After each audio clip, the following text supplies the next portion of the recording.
IGN even stand for these days? Fucking Can't have ignorant without IGN. Am I right? damn. That was such a good air horn, man. I like the delay on it as well. Like you can tell, I was like, yeah, like trying to find it. like fucking Witcher sign. Oh, that was funny. Oh, I need to share to Hi, socials. Timmer. Otherwise, Tim is going to tell me off. Congrats on the subscriber count, Timmer. You're the best at what you do. I literally know no one better at what you do. What's he done? Is it Is he hit a 5K? milestone? Is he? Yeah, I think he hit 5K. Is that right? Tim, let me check. What, on YouTube or Twitter? On Twitter. I think it was 5. Well, he's on 500 now, so maybe it's 500. It is a big number. It's good shit. Well done, Timmer. You're the best. 5,500. That's what he's on right now, yeah. Yeah. Well done, mate. Congrats. 5,500, yeah.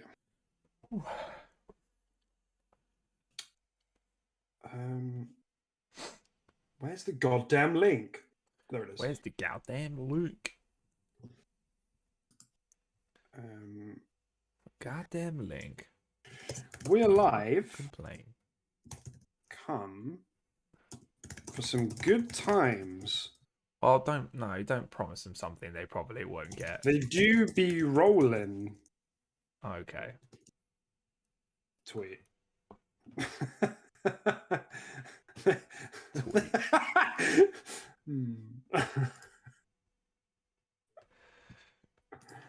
Disappointed with you, Deck. Why? Hey, mate, you'll be proud of me. So, yeah, played cricket yesterday. Mm-hmm. Got a cheeky little fiver. A cheeky little fiver. Oh, did you really? Yeah, 5 wickets. Gotta love it. I was playing in the ones as well. And I broke off stump. Huge. I hit it, yeah, and I broke it. So weight's paying off. And you know what was even better? My man, my batsman, I bowled it outside off and it cut back in and he left the ball and I fucking broke his off stump. Oh no. It was probably the most satisfying thing I've done in years. Good shit. Cricket was the real winner there. Yeah, I mean the batsman was just like, mate, like fair play. Like, it was like the best ball I've ever seen. Like, whatever. I'm not even mad. There must be no more confusing sport to Americans than cricket. Or even, I guess, even a lot of Europe don't really play that. Yeah, cricket's very weird, isn't it? It's a very like obscure set of countries that kind of adopt it and play it. It's like it's just like a lot of Asia, and then a lot of Asia, England, Australia, South Africa, those sort of places love it. But that's literally about it. New Zealand, you know. Yeah. My God. Well, it's kind of it's a bit of a long time no see, isn't it? It is. Yeah. We haven't spoken a hot minute, have we? Yeah. Whenever I've been, I guess we'll just do this as our little intro, but. Whenever I've been managing to sort of get online, you know, I've been trying to wrap up Midnight Suns before Diablo, essentially. I'm in like the last act of Midnight Suns now, so like it's still probably a decent way off, like probably another 6-7 hours off game time, but it'd be nice. Like my goal is to wrap that up before Diablo. So then I can just, you know, put all my focus on that and then give that a good old binge before Final Fantasy. So I'm literally planning my life around game releases. It's pretty great.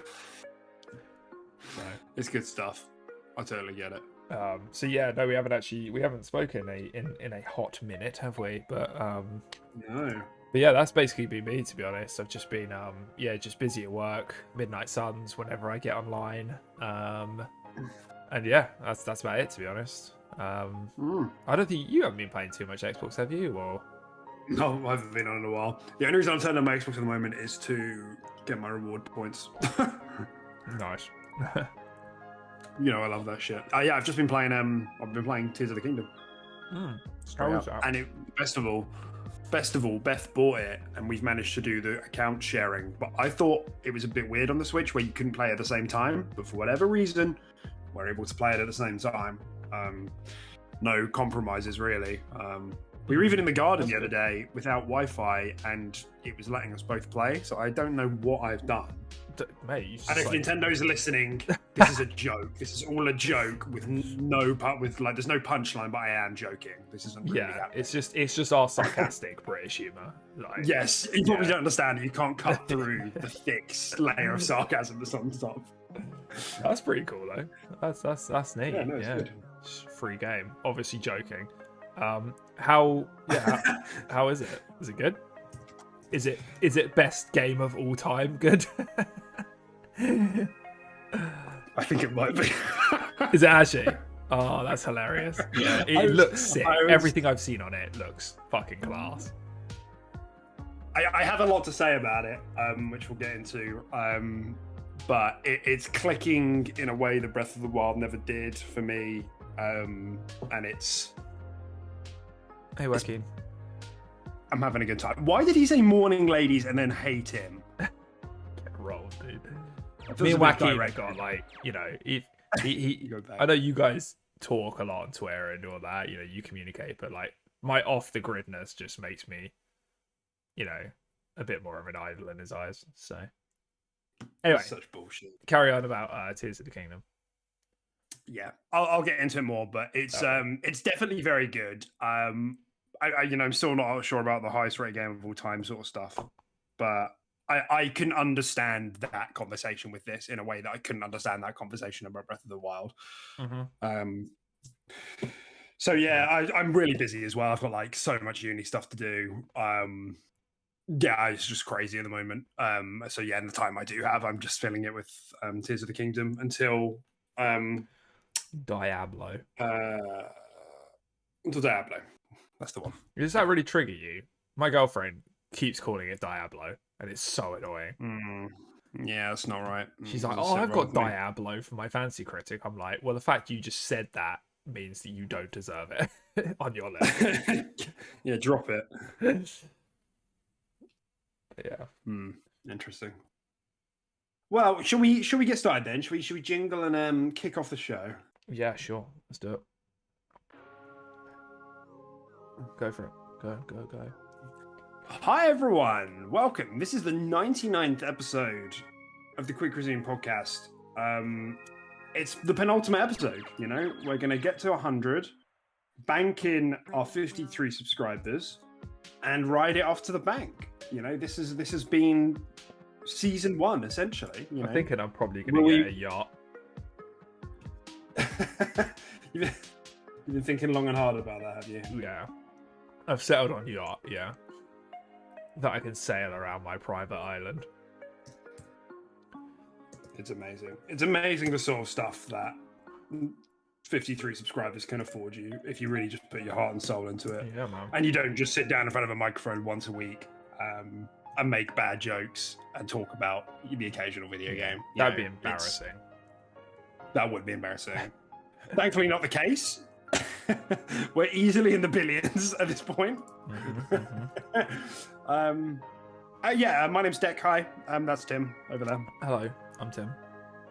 I'm going to be talking kind of a little bit about Xbox today, but do you know what? It's been a very it's been a bit of a nothing week, and that's fine. There's things to talk about. I mean, mostly, like, I would say, there's something new we can talk about this week. You know, the perpetual spread of FUD and, you know, death spiraling of Xbox, but actually that's kind of been a weekly conversation for the last 2 months, so I'm not really sure if it's new. What's FUD again? What does that mean? Fear, uncertainty, doubt. That was the D. Yeah. Yeah, it's like a political thing. It's very political. Okay. Yeah. Well, shall I start, or rather, can I start then? You know, I want to talk about Tears of the Kingdom. We weren't here last week because we did our tier list. If you missed that, go and check it out. It was a lot of fun getting other people's work and putting it into an arbitrary list to say who's better than other people. Right. But you know, some things changed from 2022. I'll tell you that for free. No fucking spoilers. Got to go and click that shit. Got to go click it. Find out what happened. So, Tears of the Kingdom came out. We didn't really get a chance to talk about it last week. It's currently the highest rated game of all time. What's going on with that? Well, it's like tied highest, I think, with maybe Mario or some shit. I haven't actually checked, but technically, Ocarina of Time is the highest rated game of all time, Deck. Is that true, is it? Yeah, but it's only had like 20 reviews.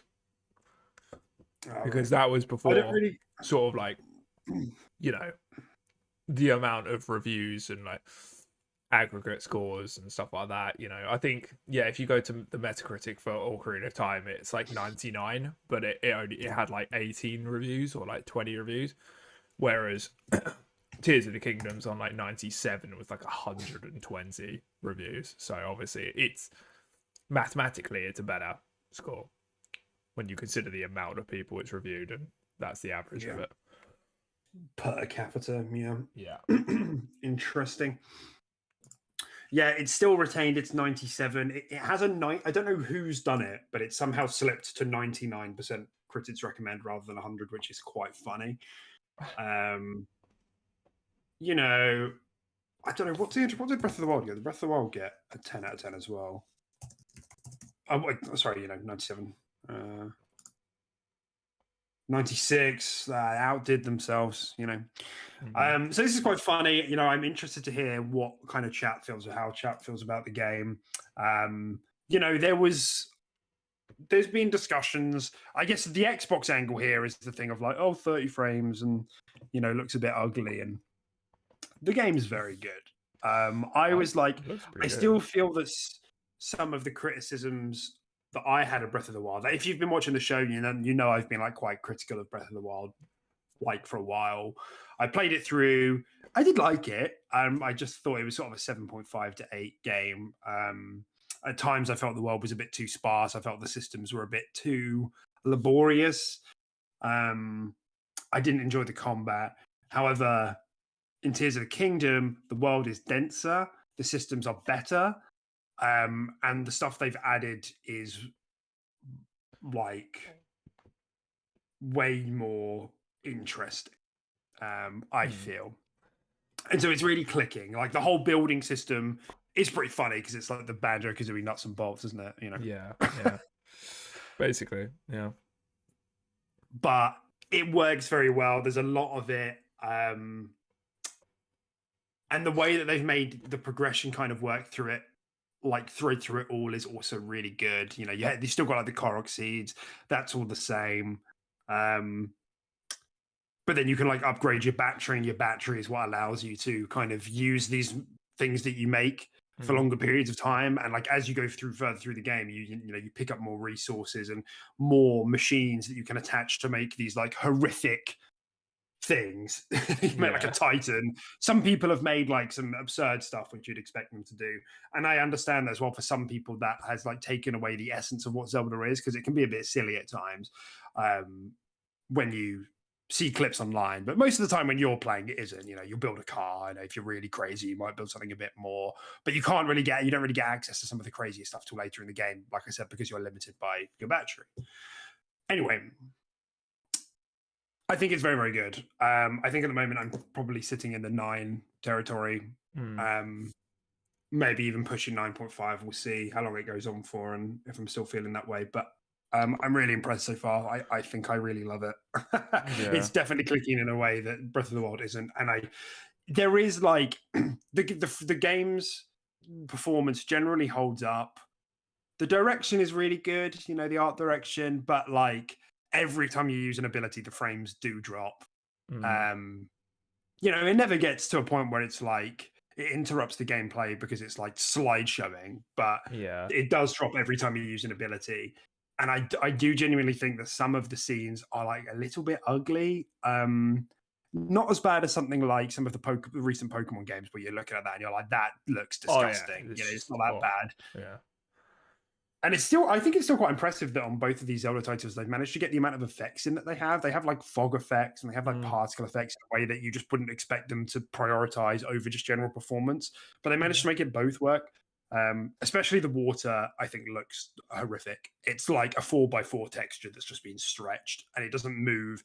I just think the water looks really gross in this game. But in the grand scheme of things, they feel like relatively minor issues, which is why I feel I'm in the point range that I said, the 9 to 9.5. Yeah. What's been your feeling on all of this, Tim? Like watching it all unfold, Tears of the Kingdom? Yeah, so yeah, obviously I haven't played it yet. I'm kind of playing through the first one with my partner at the moment. And then we're gonna move on to Tears of the Kingdom. So I'm pretty excited to play it, and everything I've seen of it does, yeah, it looks incredible. Like when I'm scrolling through TikTok and stuff like that, I see some of the most wild shit like people are making and people are doing and stuff like that. You know, it's like even cool shit like you can like you know, like you can attach things to like your weapons, can't you? Like you can like morph them together. I've seen people like attach like explosive barrels to their shield and then like like fucking shield surf and it like explodes and like launches them miles and shit like that. And all like I really like what they did with the turning monster parts into materials and stuff like that now for like arrows and all that sort of stuff. That's such an excellent change from what I can tell. And yeah, man, it looks really good. Like, and to me, I actually think the game, from what I've seen of it, does look quite pretty. I think the direction is great. lighting, yeah, and the direction and stuff like that. And like you said, like the effects on like explosions and like fog, all that sort of stuff. It's like it looks pretty considering like this is a like sort of pre-rendered world and it's massive and it's kind of sprawling and it's super impressive they've done that on the Switch hardware. Like that's fucking crazy to me. So it'd be interesting to see how this thing it's probably going to get like the definitive edition treatment when the next version of Switch comes out, right? So people can like play it with like you know, better textures, better frame rate, all that kind of stuff. I wouldn't be surprised if it gets that edition. So they'll probably just do like a fucking Breath of the Wild sort of combo pack where both of them come in like a definitive edition or something like that. You know, they're gonna find a way to resell these games to the end of time, the Skyrim style, no doubt. Absolutely. So yeah, but I'm really excited to get my hands on it, and yeah, I've seen nothing but positivity come out of it, really.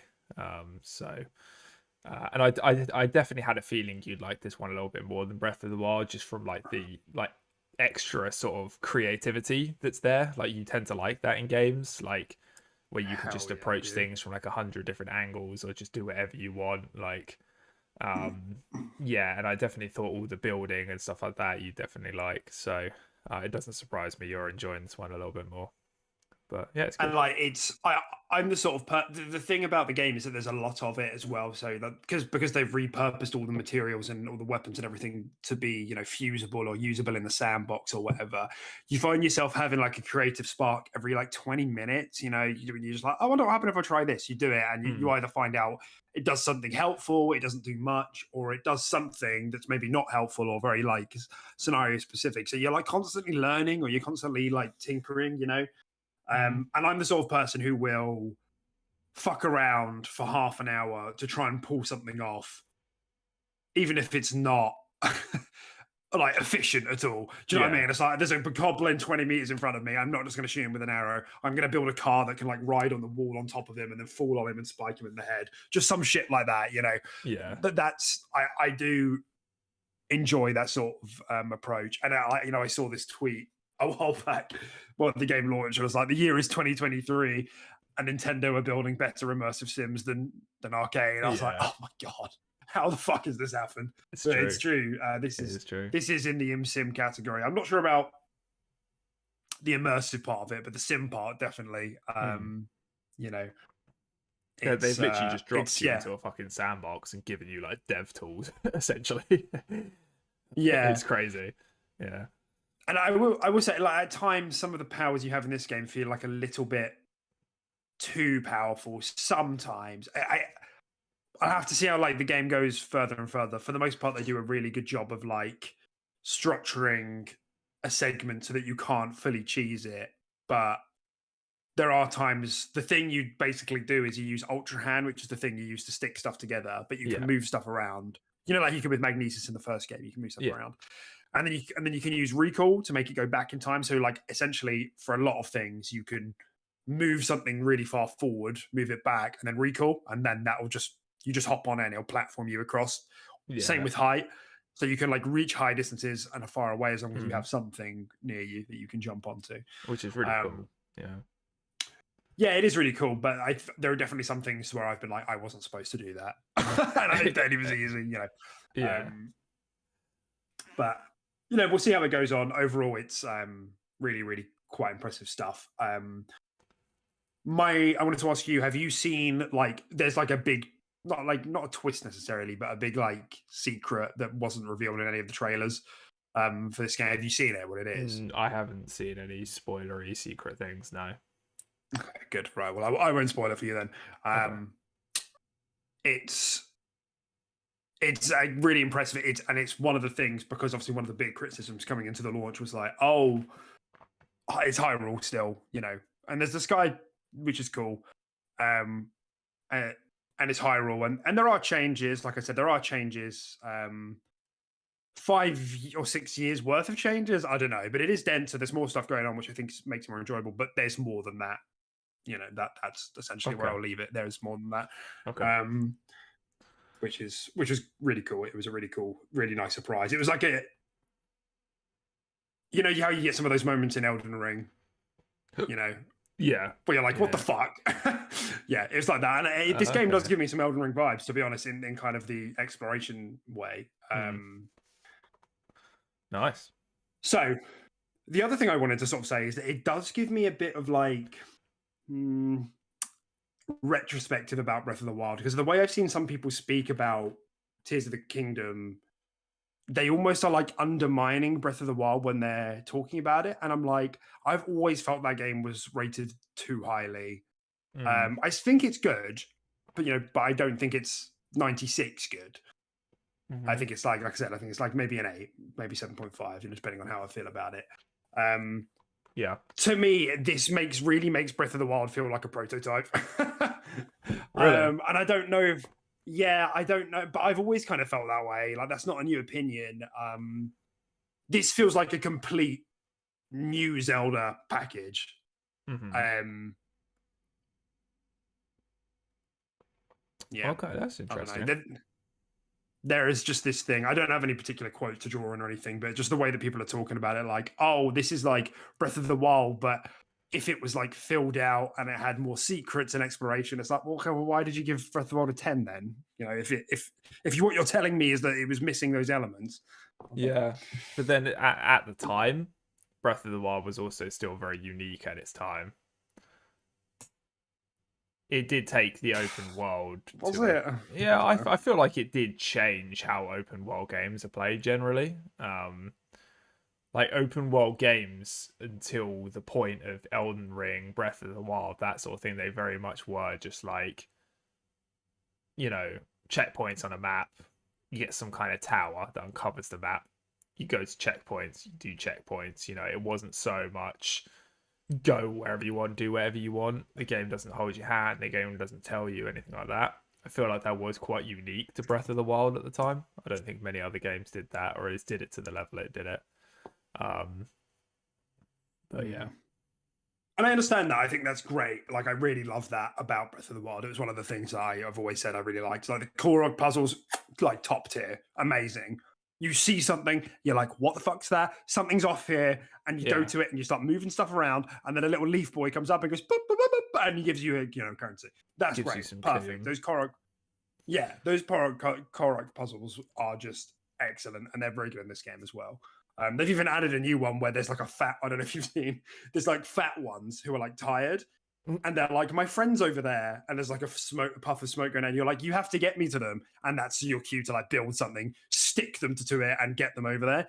But people have been like, I've been like sticking loads of them to like skewers and rotating them around fire, yeah, I've seen or putting them on like a crucifix. Yeah, like and they're like, them. yeah, that's so funny. It is funny. So I do understand your point. I think that is great.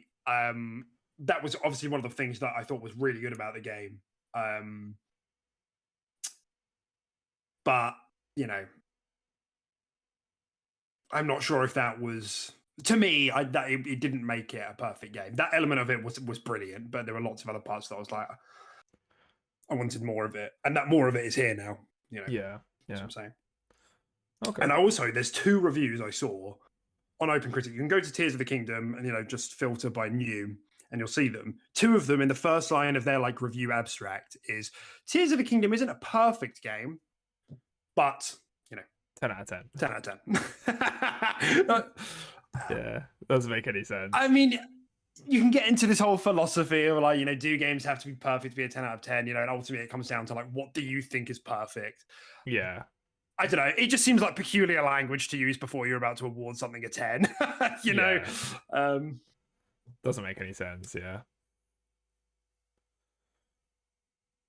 But nonetheless, I think this is excellent.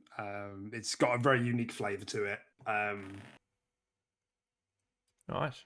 Yeah, I don't have anything else to say. I hope you get around to playing it soon as well, because it is very, very good. You won't have time before Diablo probably, but no, I don't think so. No, but yeah, I'm looking forward to it. Yeah, definitely. Excellent. Okay. What's happening in the chat? Joaquin said feet reveal 100, which we'll have to do next week. Come back. You can see Tim's gammy toes. You can see my hairy toes. Hey, well, they are a bit weird, but they're not like, falling off. Mine is a cricket injury.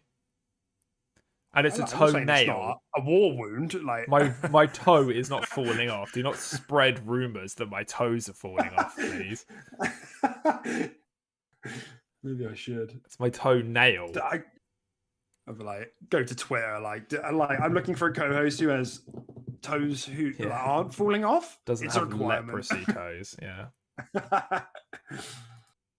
Fuck, man. So I've ditched Hogwarts for now. That's probably going to be ditched for a while until when Diablo comes out. But I was having a really good time with that, but it's just whatever. It's slipped away for now. Yeah, that's fair. Is there anything else you said before the show? You played Midnight Suns. Anything else?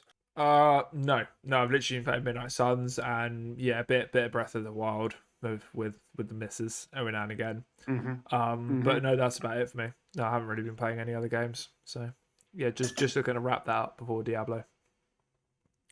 Rad. Yeah. Okay. We played some of that, didn't we? Did we speak about that? We didn't. No, we didn't. We did play some of the Server Slam, which was great. I had a great time, dude. Come on and jam. Now, welcome to the Server Slam. It was very good.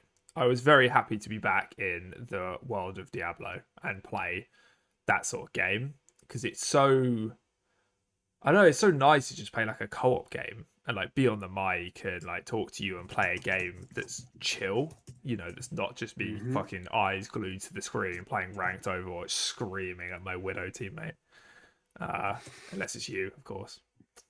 Yeah, of course. Screaming like, let's go, that 5 exactly. piece. Yeah. Thanks, Stack. Thanks again, buddy, for pulling this set, really carrying this. Yeah. Okay. So, it was really good to be back. I played the Druid, which was fun, but I don't think I'm going to pick the Druid. I'm 100% going to pick the Rogue. I think the Rogue looks really cool. I liked the Demon Hunter lots in Diablo 3 as well. So I'm looking forward to getting my hands on the Rogue and playing that. And it was a good time. What did you think of it? Yep, also thought it was pretty fantastic. The performance on that game is just delightful. Yeah.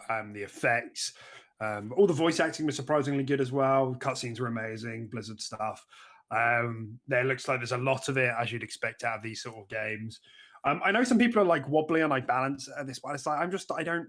As long as it's like a fairly even keel, like I don't like they're going to back tweak things, and that's fine. They're going to tweak things for years. Do you know what I mean? So I'm not really caught up in this whole thing of like it needs to be perfect from day one. It's like it's not what this is about. And and you're that's so quick. as well, might I add. Yeah, They're literally changing things in betas, like hours after they like notice things. So that's a good sign. Yeah. it is. And like, this is a disadvantage, I suppose, of getting the game into players' hands early. Yeah. People are going to be like, oh, it's good. But that's why it's weird, actually. Having said that, like, I feel like with my own eyeballs and my own ears, everything I've seen has been like mega positive.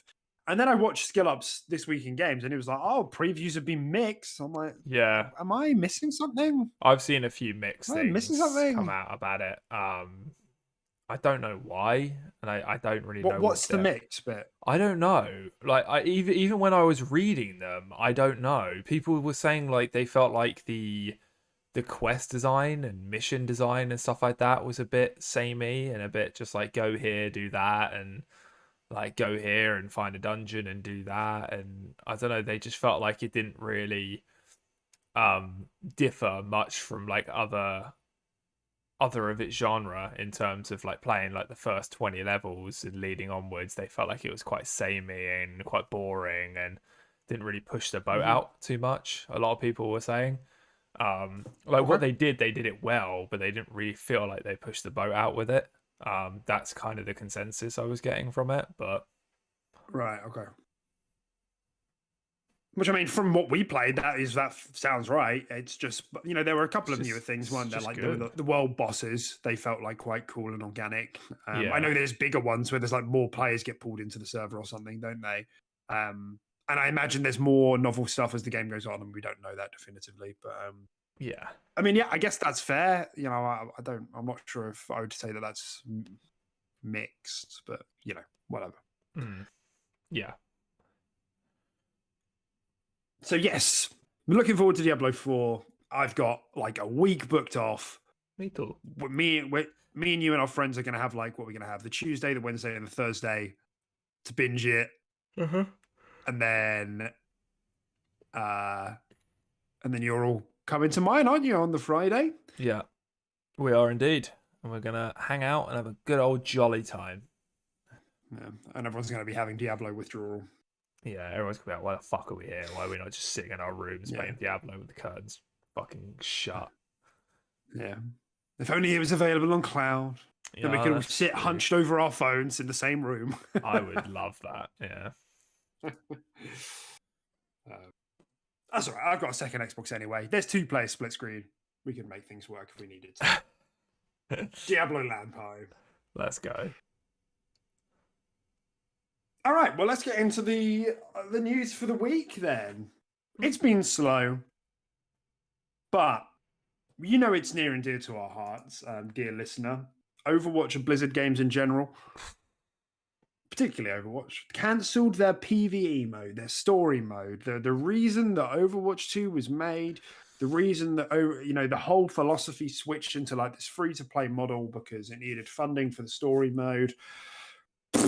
Gone. Yeah.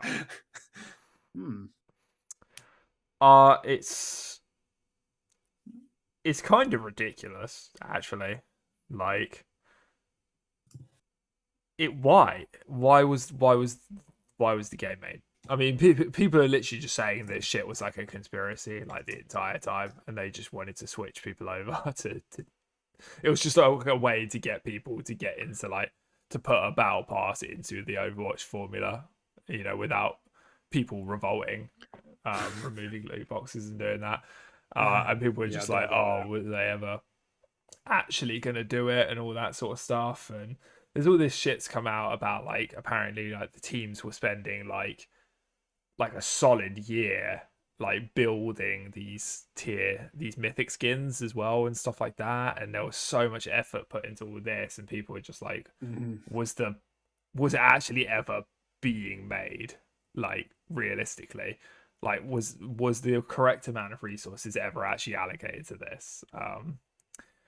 And yeah, I don't know, man. It's quite a tough one to call, to be honest. And it's a little bit dodgy, and I wouldn't be surprised if some sort of legal action might take place here. It seems a little sus. I don't know how that would work, but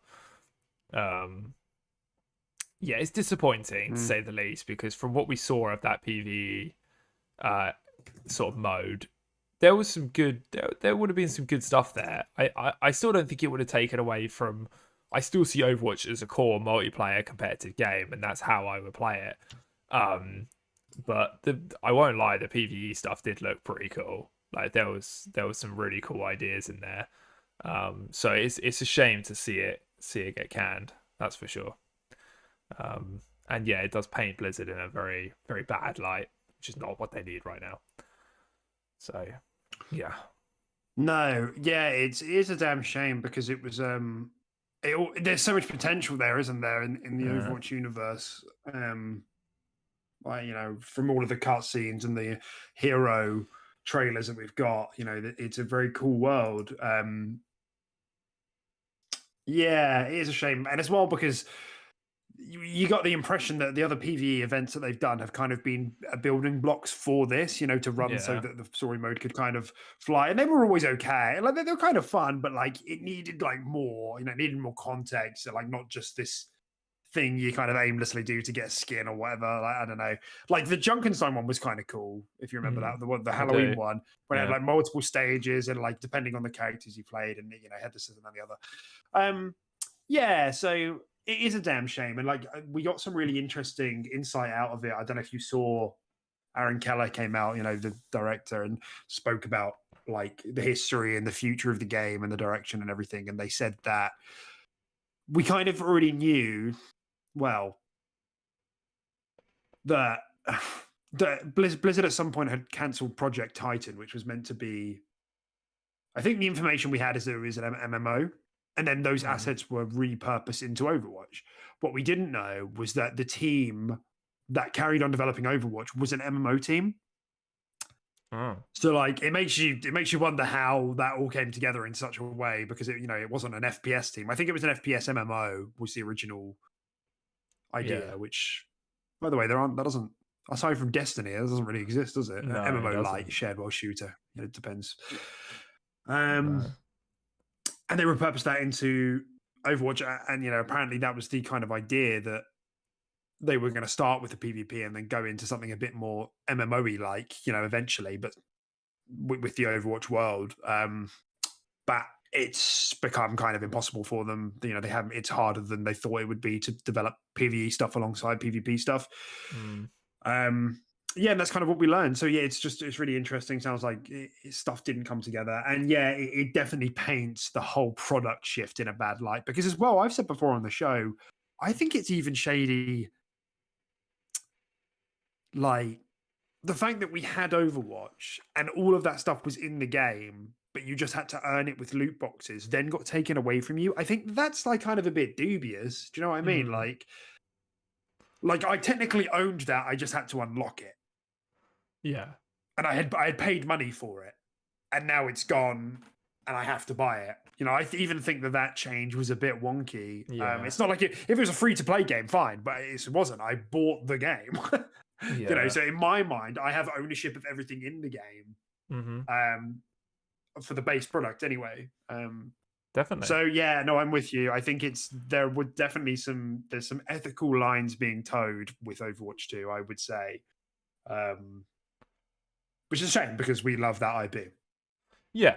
I mean, for what it is, a hero shooter and a team shooter and stuff like that, we love it, and I still stand by it's probably the best of its kind, and I'll still play it probably. But yeah, man, it's not. I'm not happy with them, to say the least.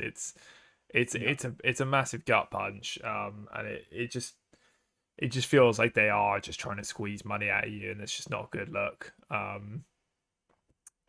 Yeah, no, I'm kind of just disappointed in them, to be honest. Yeah, it's a little bit of a shame. And like it did have me wondering. I think I tweeted about this. Like, I do wonder if the acquisition had like turboed through and it was already done and closed. Would there been some different decision making here? Would someone have said, "Great, well, we can now afford to, let's announce a long delay again. It's upsetting for everyone, but let's hire up for a story team. We can afford to pay another 100 staff now." and we'll get this out for 2024, 2025. You know, Mm. I wonder if that would have been the case. Potentially, yeah. It's quite a hypothetical scenario that, but Yeah. quite a stretch. But yeah, I mean, potentially, um, or potentially the same thing would have happened. They would have just been like, from what's done so far with the PVE, we don't think it's worth it to carry on developing for it. So we're just going to can it, and you can carry on doing the PvP. But that decision might have happened quicker, and we might have had that carrot not dangled over us quite so long.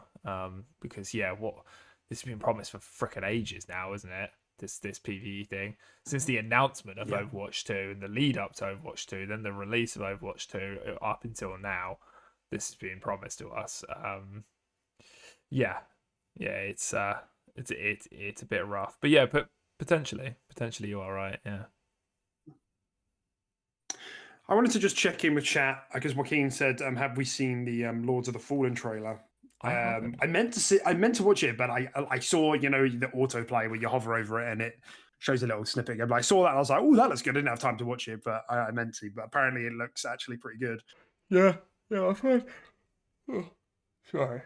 I've heard a little bit of positive buzz about this game actually. So yeah, I'm quite excited. I played a decent amount of the first Lords of the Fallen, to be honest, and I actually thought it was an okay game. Like it was fine. It wasn't extraordinary. It didn't do anything that great, but it was a pretty good sort of 7 out of 10 experience if you like that style of game. So I'm quite excited for this one. I feel like they've really given it a reboot and really got the budget to make it into something this time. And yeah, by God, does it look good. I mean, it's being made in Unreal Engine 5, isn't it? Or which one is it? 5's the newest, yeah. Yeah, 5. And it looks fucking glorious. It's like hands down, I think that'll probably be one of the best looking games to date. When that drops. Just period, I think. It's gonna look incredible. Let's have a look. I'm just whipping through the reveal trailer. Yeah, I could put it on screen. Hang on, is this? Yeah, go for it. Is it Lords of the Fallen now, or is it the Lords of the Fallen? I'm fucking lost. They've dropped the haven't they? So it's just Lords of the Fallen. They've dropped the. That's never something I thought I'd say. God, it looks good. It looks so good. Yeah, like it's breathtaking how it looks. Yeah. Yeah, fuck, man, this looks awesome. Yeah. It's the future, dude. Love a good Souls-like. Future. Yeah, I hope they managed to pull it together, because who's the dev? This is the Surge dev, isn't it? Is it Spiders, is it? No, it's not Spiders. Oh, God, I fucking love Spiders. If it's Spiders, it'd be so mid. I'm not even memeing. Like, I think they make a lot of really. Some of their games are like some of they're the too most ambitious, like, cool looking. They're like so conceptually cool, and you see gameplay, and they look great. Like, I don't know, they just always look good, and then they just don't review well because they don't come together. But yeah, they've got really good ideas all the time. Yeah, they do. Yeah, I'd actually say a lot of them are. They're just a bit ahead of their time, like their games. I think sometimes. And they just don't have the budget. Lords of the Fallen gameplay trailer 3 days ago. There we go. Yeah, that's what I was on. The gameplay's about halfway through if you're in the IGN one like I was. Deck 13, they were. Do you know, Deck 13's a studio that would be ripe for acquisition, I reckon. I reckon if they land one hit, I reckon they're ripe for acquisition. Because they've had a lot of 7s, haven't they? Lords of the Fallen, yeah, 7s. Is this the only one they've made? Is it just Lords of the Fallen? I think it might be. Don't know. That'll do. I can bother to put a full screen chat. That'll do. No, go away subtitles. I know, me and my original developer, Deck 13, went on to develop the Surge. Yeah, okay. And they did the Surge and the Surge 2, didn't they? And they reviewed like kind of decently as well, didn't they? Maybe I'm being silly. Yeah. Maybe they are like actually. They're not Spiders in that they haven't managed to put out something good. Like most of their games are in 7, so most of their games are pretty good. Oh, look at that tall little lanky boy. It's me. Oh, by the way, sorry you can't see Deck. I've covered him for the sake of this. It's No. yeah, it's something I need to figure out, but whatever. It's only a few minute trailer. The Surge 2 has a 77. There you go. Look, Deck 13. I think someone acquired these guys. Yo, I almost forgot about Remnant 2 as well. Remnant 2's out soon. That game's gonna be. It reminded me of that as well. Yeah. Fire. That game is going to be so good, Remnant 2. I forgot when that's at. Is that October or is that September? I have no idea. Keen says they're owned. Well, unown them. Get off them. Oh yeah. Polish publisher. Oh, interesting.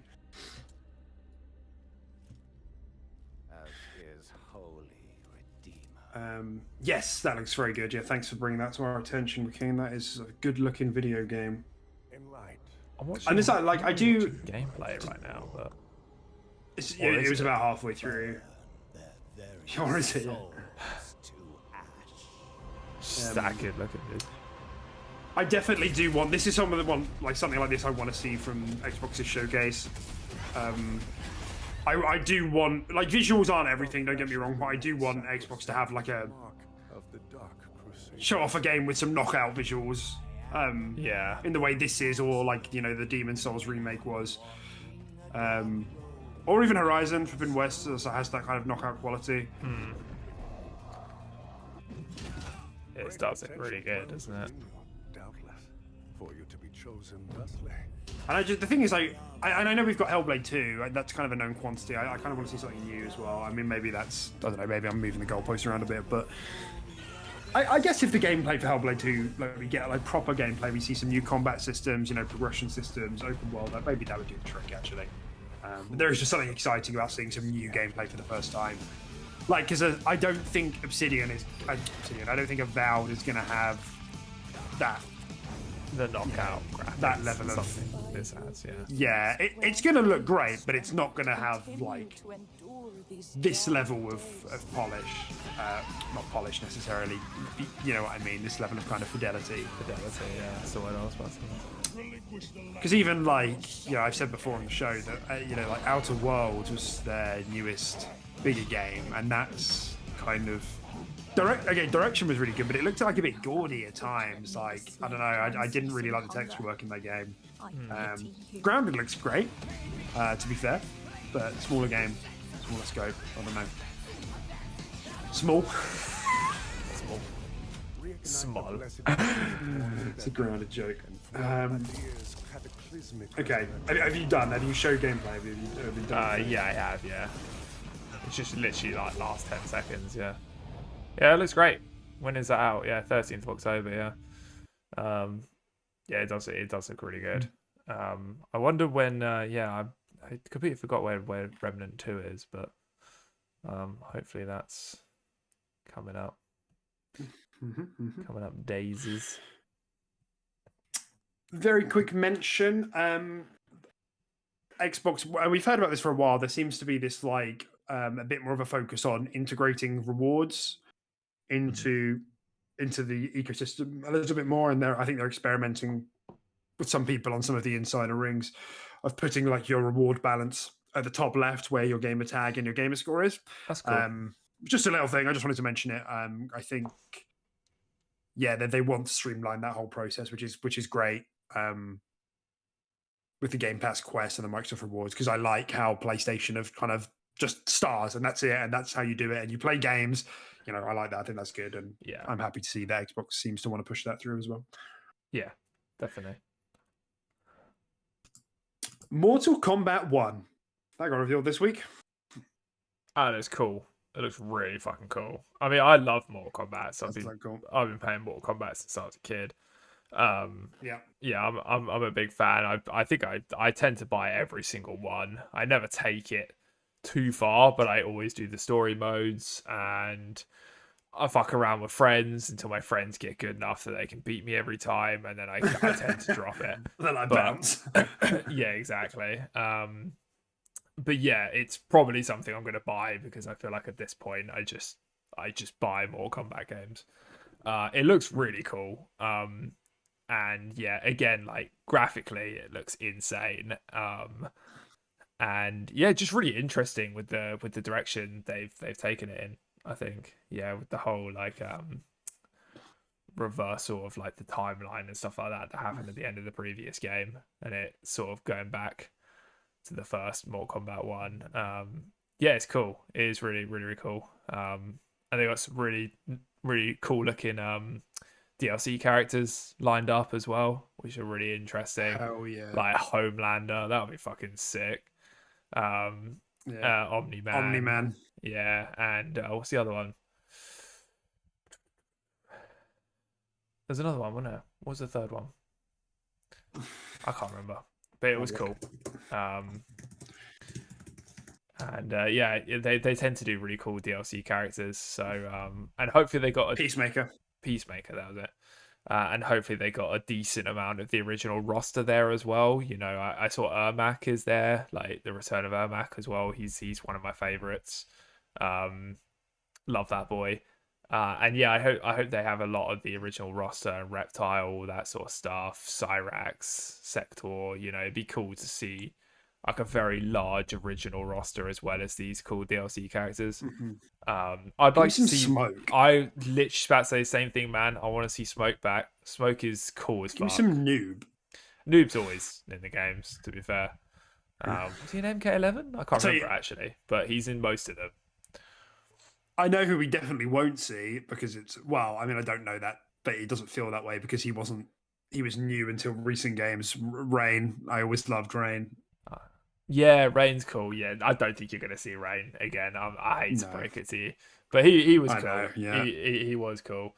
But yeah, no, if they brought Smoke back, that'd be sick because it's been ages since Smoke's been in, and I think like with like the added visuals and stuff like that, I think the effects on some of his moves would look so fucking cool.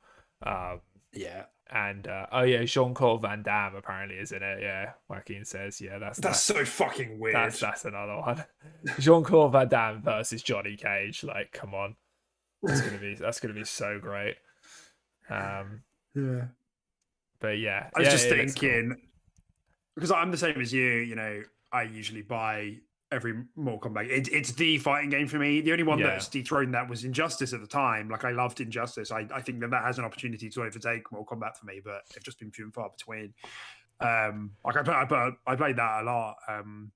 You did. I just like the way they handle those fighting games, and even like we used to when we were younger, didn't we? We'd play Mortal Kombat a lot, like just on the sofa. Yeah, we did. Yeah. And I was just thinking back to Rain then. I remember when he first came out, I was like, this is my shit. I love people who with like water powers. I don't know why. It just really speaks to my heart and my soul. Yeah. And like I remember two of his fatalities. One of them was so fucking stupid. Shit. He would like launch water into their gullet and they would just puff up and explode. And it was like, there must be something better that you can do.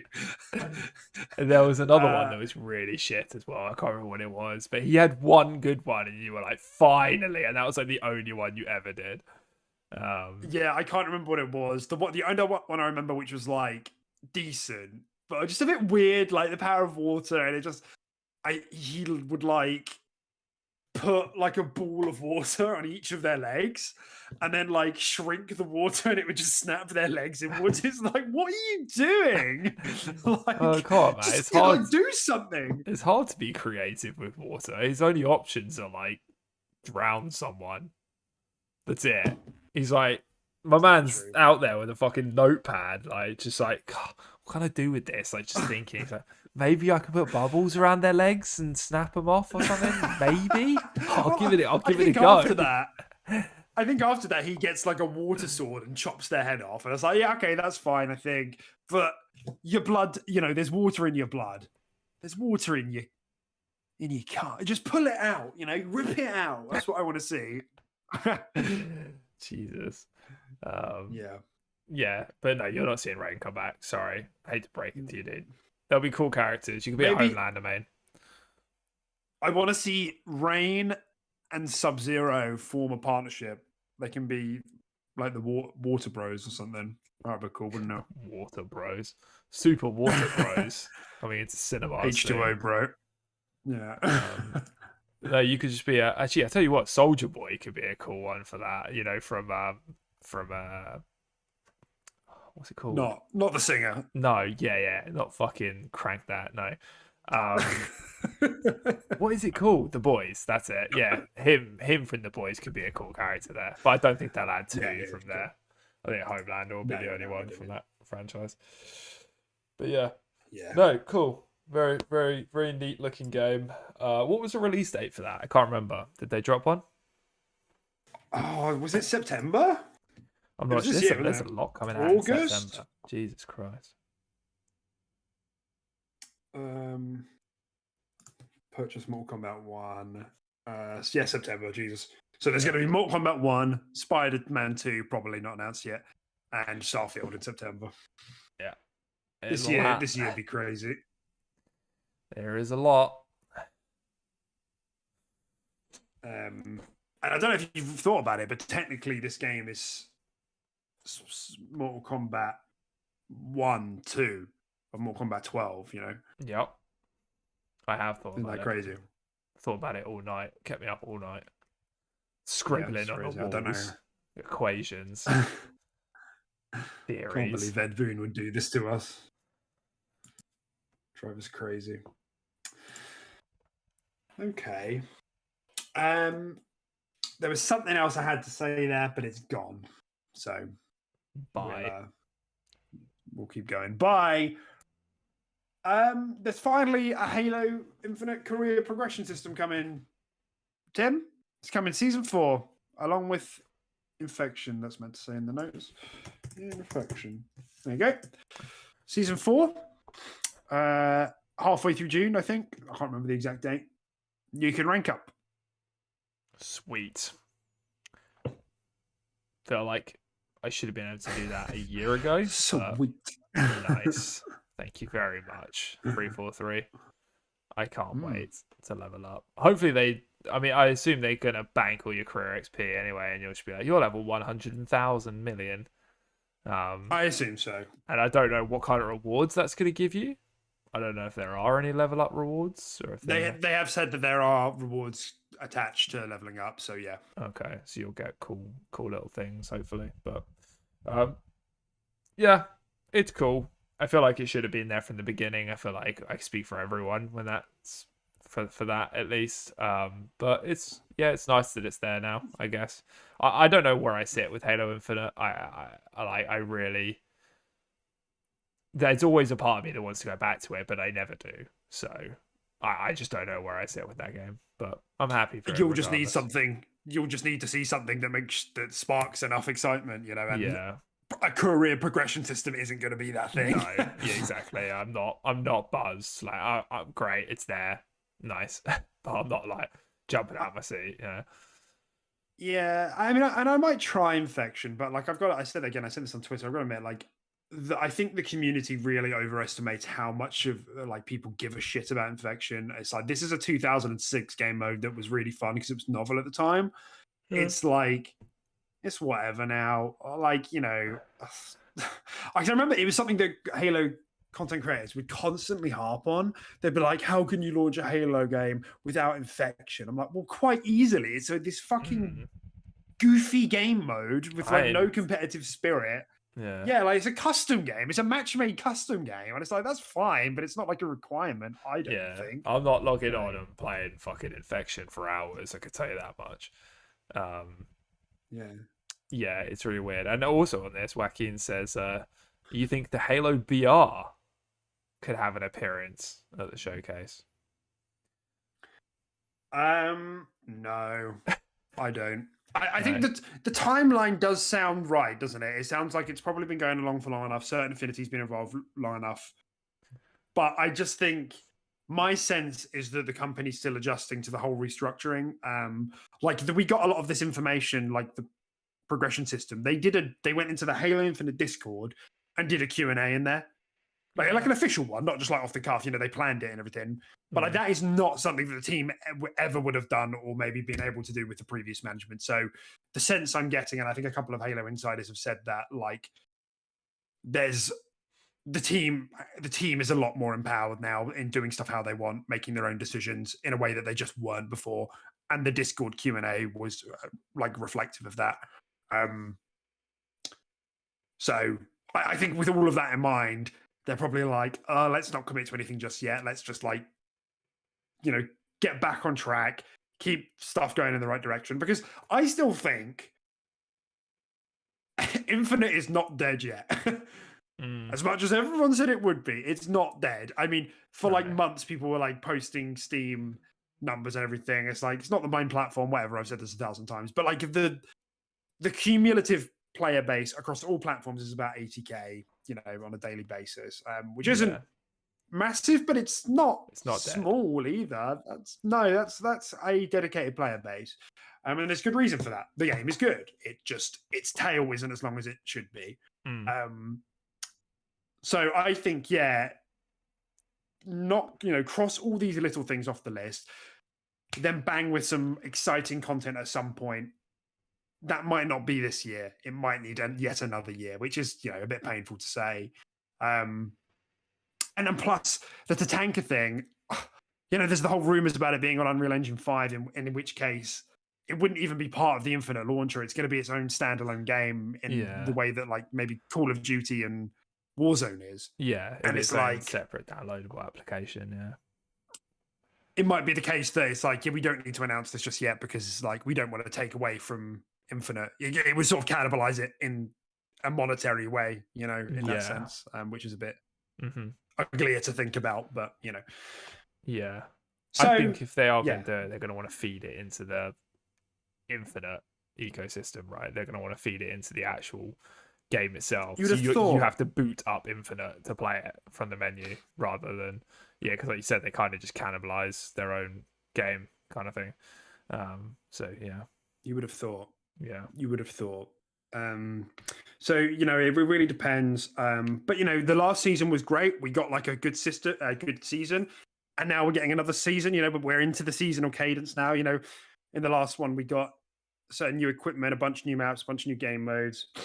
And this season, the progression system, infection, great. I know it'll make a lot of people happy. I might hop in and try it because as well, it's following the story thread where it's Erratus. It's Erratus infected, not flood infected. I think, have you seen the artwork for it where they've got like red faces and they're like, all the armor's like... Yeah, I've seen it. Yeah. Looking all funny. Yeah. So that's a nice spin on it, I think. There was that leak of that double-barreled shotgun, Banish shotgun with a little gravity hammer on the bottom where you could melee and knock people back. That's cool as fuck. Very cool. Drop another season, get another weapon, get another bit of equipment in the sandbox, another map. Great, and then you just keep that cadence up, and I think we'll see people returning to the game. I just think it needs to earn back trust, and it needs to do it consistently. So, agreed. I'm with you there. I think really we're all hoping that more than anything else, 343, that whole management structure is finally going to be in a place where they can put out some consistent stuff. So, my answer is no. I don't think it'll be in the showcase for those reasons. Yeah. I think there's still a lot in flux in the studio. Yeah, I don't think we'll see it either. Yeah, and honestly, I don't even want to.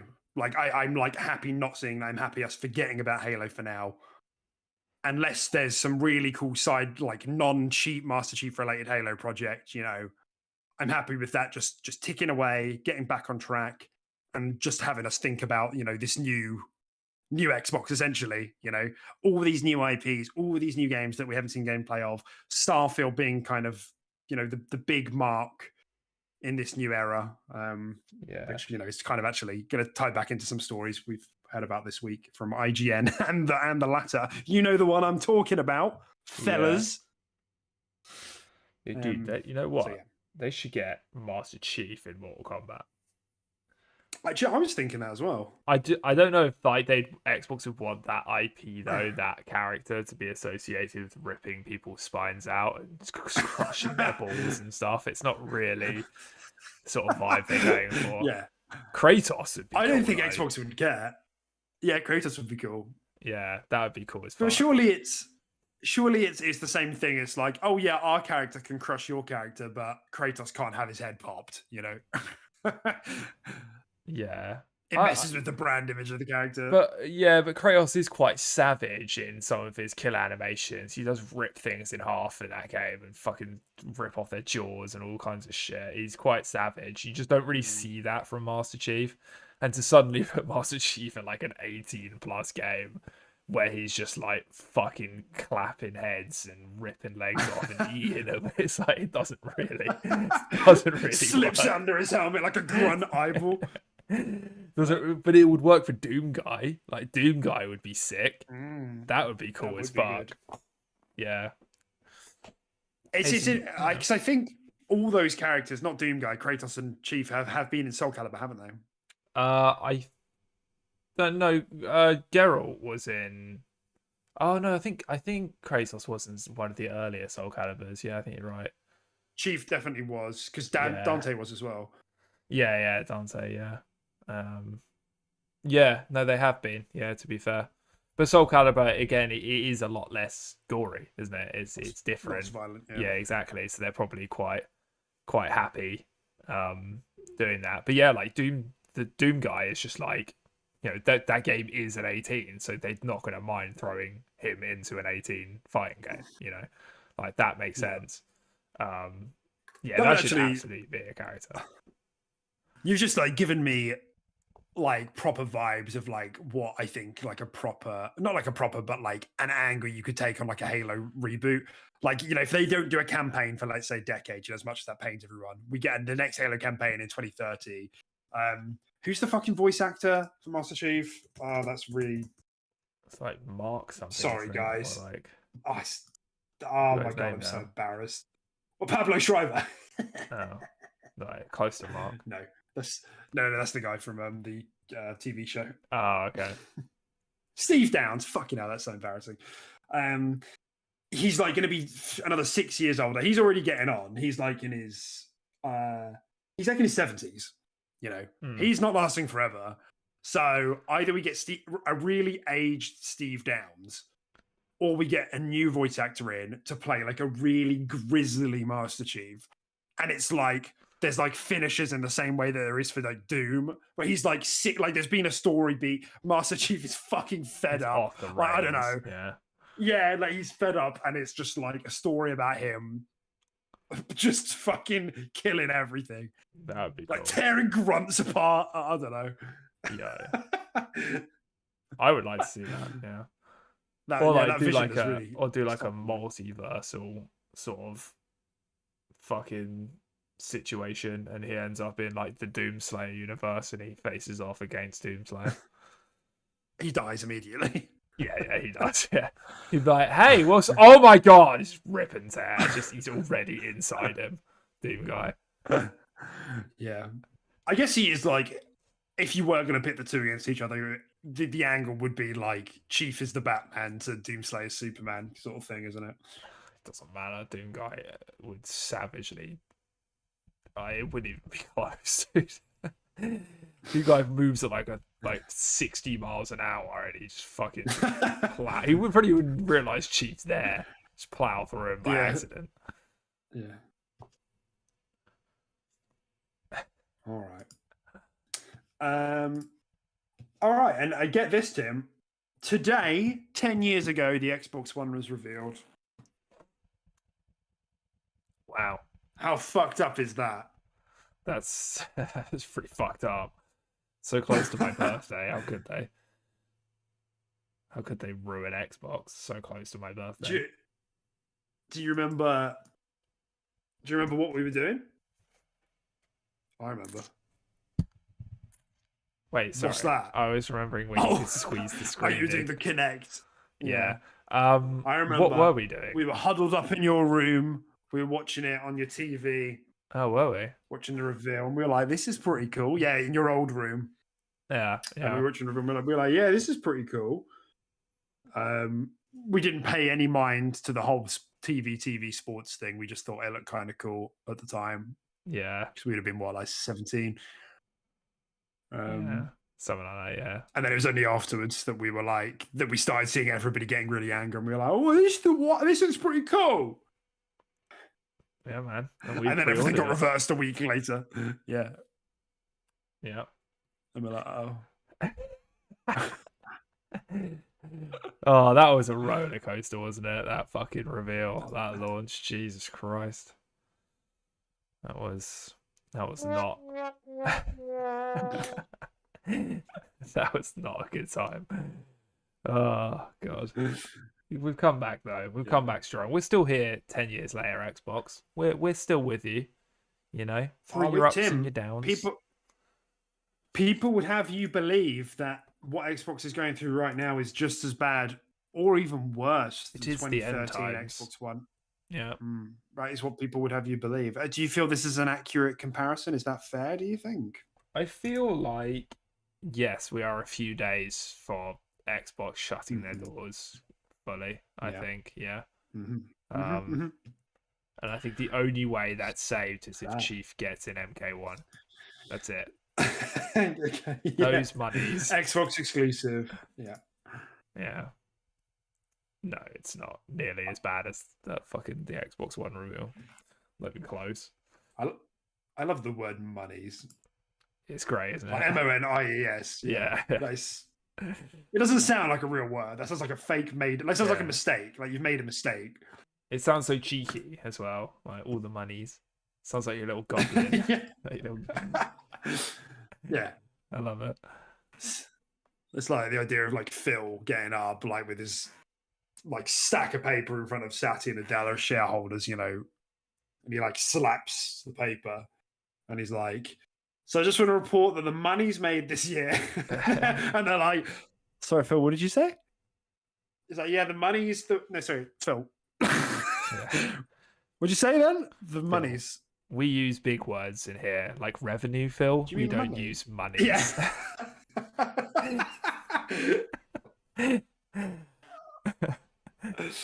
Right. Yeah, no, but it's but what about the monies?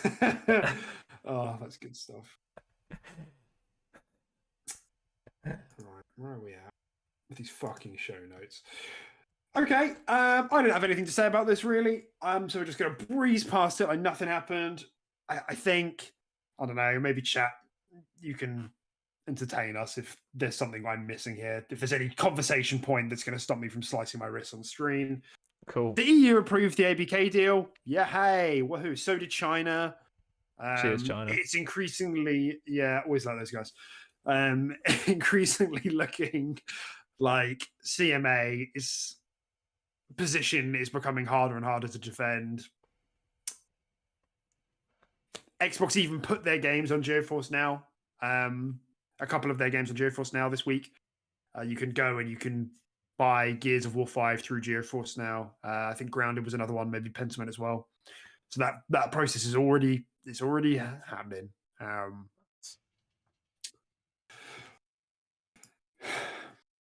So anything to say? Yeah, I mean, I guess it's positive, right? It just means that next time this comes around with, you know, fucking fighting the decision that was made by the CMA, that there's just more weight in favor of, right? So, you know, it's positive. It sucks. I don't know why they couldn't do it a little bit quicker. Fucking take a stick out of their ass. Talking to you, China. Yeah. But yeah, it's still positive, I guess. You know, in the situation we're in, it's yeah. There's been a lot of like political talk this week as well about because I think the CMA had to do like a provisional like review with the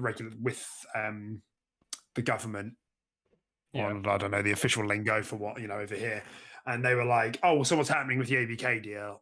And they, you know, they spoke through it, and they were kind of pressed on it of like, "Are you considering like the international implications of a decision like this?" Which, you know, I can't remember the exact wordings, of course. Like, if there is a case for it to be blocked, then they should block it. I've said that all the way throughout. but there's a lot of decisions and factors that go into giving a yes or a no, or behavioral remedies, or different types of remedies. And the CMA are just saying no, no, no, no, no, no, no, no, no. None of these are making any of us happy. So they're being pressed on the idea of like, which is what Activision said when it was originally blocked. So like, oh, the UK is closed for business. They're being pressed on like, are you considering the amount of investment we might lose if we're the only country out of 40 plus to say we're not going to allow mergers to go through here? Yeah. That's a real problem that we need you to think about. Yeah. A lot of pressure on them right now. I don't envy the position that they're in. Ultimately, it just feels like I don't know what. We'll see. As it goes to CAT, the tribunal, we'll see what they say, because increasingly it's making less and less sense. What's so special about our competitive dynamics that doesn't apply to other countries, that other regulatory bodies don't see? I guess that's, we'll have to see. Because we've said this for a while, haven't we? Like, there are actual conversations going on at the moment, Tim, of like, what will you do? Will you pull out of the UK if everybody else approves it? And Satya was like, let's just see how it plays out. He didn't say no. He said, let's see how it plays out. And we don't really know. Yeah, we don't know really what that looks like or what that would mean. Obviously they wouldn't want to lose the UK's investment, but it could be perfectly possible that it goes through, and we don't see any ABK games in Game Pass in the UK. And it's like, as a Brit-only podcast, it would make the whole thing fucking pointless. It'd be like, my tax dollars, the investment for me now feels wasted. Yeah, it's substantially less. You're just paying the same and just getting substantially less than everyone else, and it makes you just feel like, why? There's almost like an element of why would I stick with a platform like this when it just continues to shaft me just for being in the country I'm in. Yeah, definitely. That's like worst case. No, absolutely. Yeah, and I guess that is kind of our perspective, because if you think about it, guys, if you're not also from the United Kingdom, if there are moves that PlayStation or Nintendo makes that increases increases the benefit of that platform, and then you're looking across the aisle and seeing what's happening with Xbox, and we're actually not getting any of that, and it might be another 5 years before we see an acquisition go through that might have the same sort of impact.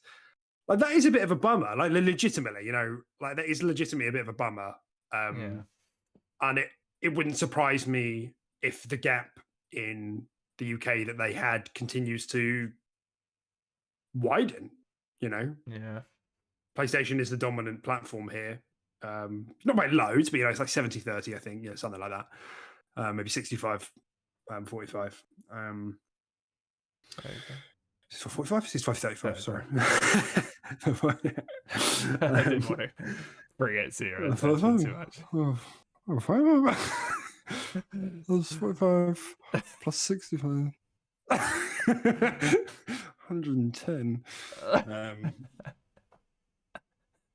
So, yeah, fingers are just fucking crossed, dude. Like, I cannot be bothered to deal with a world where this doesn't happen in the UK and everywhere else.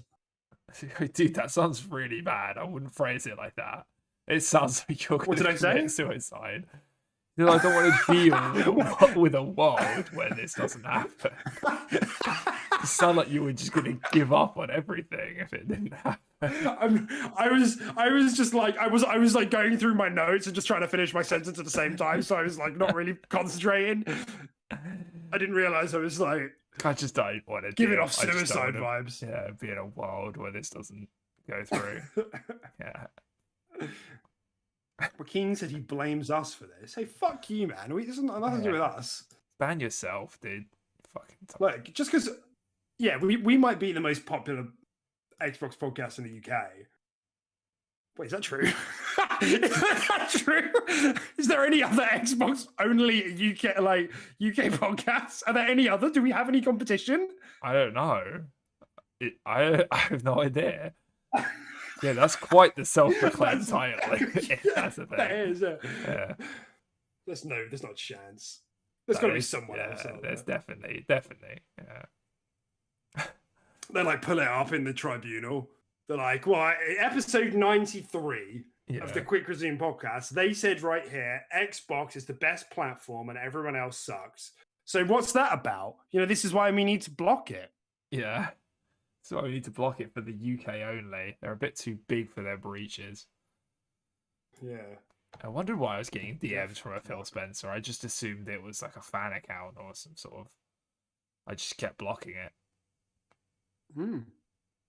Weird that. Wow. Yeah, that's weird. Actually, Phil Spencer has replied to me 3 times on Xbox. Did you know that about me? That's a fun fact about me. What? What's the fun fact about you? Phil Spencer has personally replied to me on Xbox 3 times. Really? Wow. What did he say? Were they like the first time responses? He said the first time he said thanks. The second time he said thanks, and the third time he said thanks. Wow, that's big. He's like, "Hello, user. Thanks for commenting." Yeah. It's like, wow, Phil Spencer took the time out to type that to me. That's incredible. What a guy. He knows who we are. That's what all I'm saying. I'm saying we're quite close. Me and Phil Spencer. I'm just saying, I mean, you can like measure it as well. If you went up to someone on the street and you said, Phil Spencer, CEO of Xbox, have you heard of him? Yeah. How many interactions have you had with him? And they'd say 0, probably. And I'd say I've had 3. And I would say, okay, so relatively, I am closer. Yeah. I'm quite close actually to Phil Spencer. If you think about it, if you really put pen to paper, that's it. I'm happy for you, man. Thank you. Yeah, that's all I wanted to hear, really. Giving off some stalker vibes, but I'm happy for you.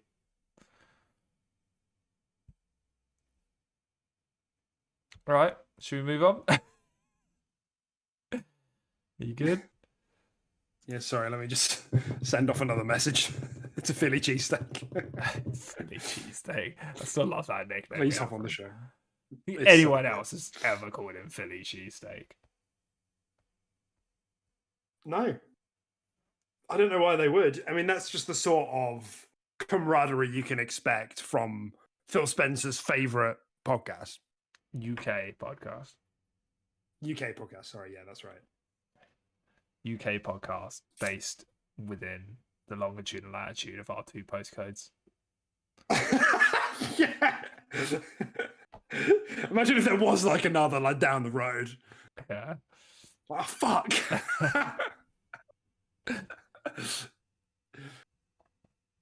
All right. Tim, PlayStation announced their showcase this week, and they said it's going to be next week. It's going to be May 24th, Tim. That's Tuesday. No, it's not. That's Wednesday. Yeah.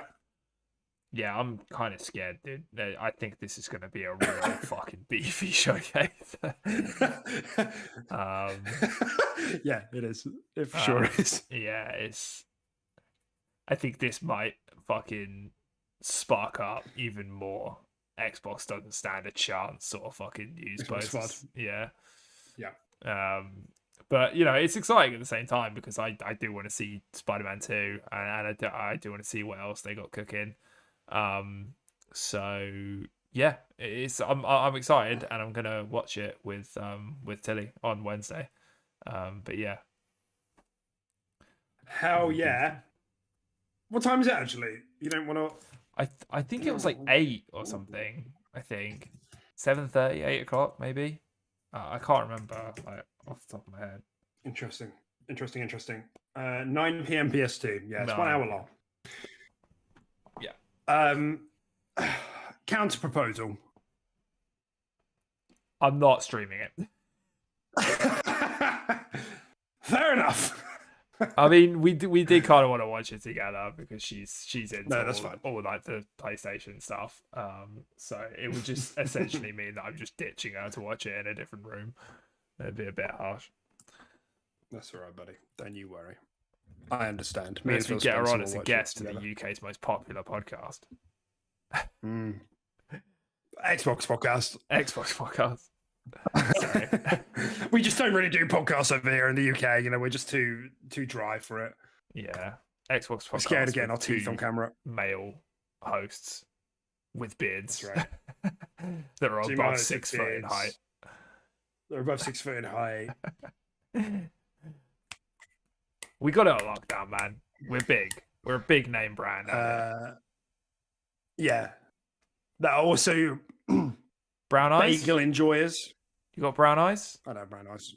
No, I don't have brown eyes. Fuck's sake. We had another one there. They got like teeny, little, tiny. Don't penises. say what I think you're gonna say.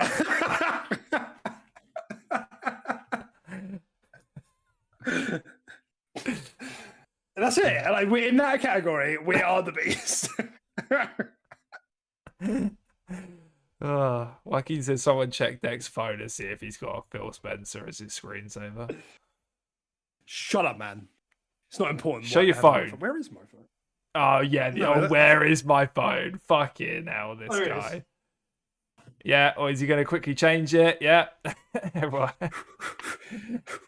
Oh, look, it's my baby. Oh, look at that. Nah, that's Phil Spencer. I don't know what you're talking about. That's Phil Spencer when he was Mac a baby. Background. Yeah, that's right. Yeah, that I took myself. Back in time for that shit. Okay. Right. Yeah, I think this is going to be a banger showcase. I'm a little bit nervous, which I really shouldn't be. I feel like that's a really stupid feeling to have. Feelings are feelings, man. Like you don't have a choice in them. I'm nervous because I cannot be bothered with another 2 weeks of Xbox is dead. Right? You know that's. I don't need that. Nothing's happening right now, and articles are still getting churned out. It's like that meme, but it's like nobody, literally nobody. Xbox is dying. Do you know what I mean? It's because nothing's happening. That's why people are saying Xbox is dying. I guess that must be it. But on the other side of it, yes, I'm also excited. If only Redfall were. Yeah, to be fair, that would have helped, wouldn't it?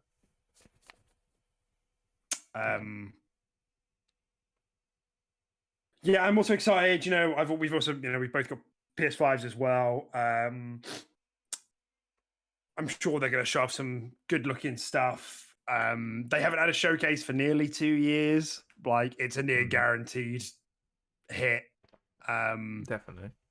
Because, but this is also like the benefit of managing their showings as they do.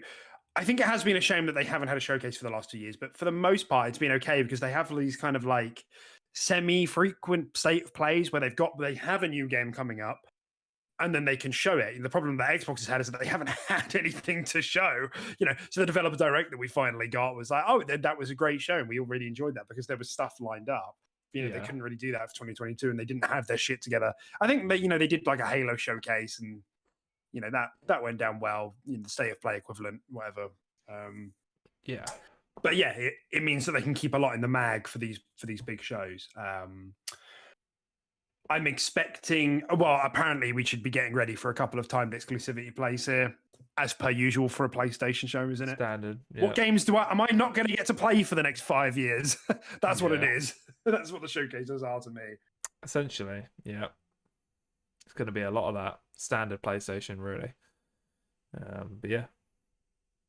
It's the biggest reason I'm nervous. Like that whole anxiety feeling, like 80% of that pie chart is what am I going to really like but not get to play?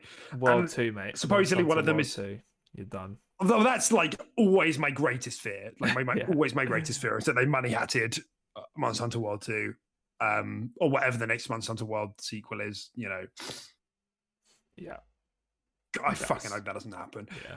You'd have thought they wouldn't because they had a big success with the first one, but... You never know. We'll see. And like in the theme of like, however we said to you that like there are these long, big, like franchises that I haven't played that are getting remakes. Typically, they remake the full trilogy or like what people think of is as like the best one: Final Fantasy VII, Resident Evil 4, Dead Space 1. They did the Mass Effect trilogy, not including Andromeda. I played Mass Effect. I want it, and I eventually want to play Dead Space. I eventually want to play Resident Evil. I eventually want to play Final Fantasy VII. Supposedly, Metal Gear Solid 3 is the next one on that list. Snake Eater. Remake. Snake Eater, and supposedly going to be a timed exclusive for how many years? Because PlayStation, very ambiguously say, come to other platforms a year later. What platform are they talking about? Might be PC. Depends on how how it receives, and then how we extend that contract in the coming months. That sort of bullshit. Yeah, Snake Eater was a good game as well.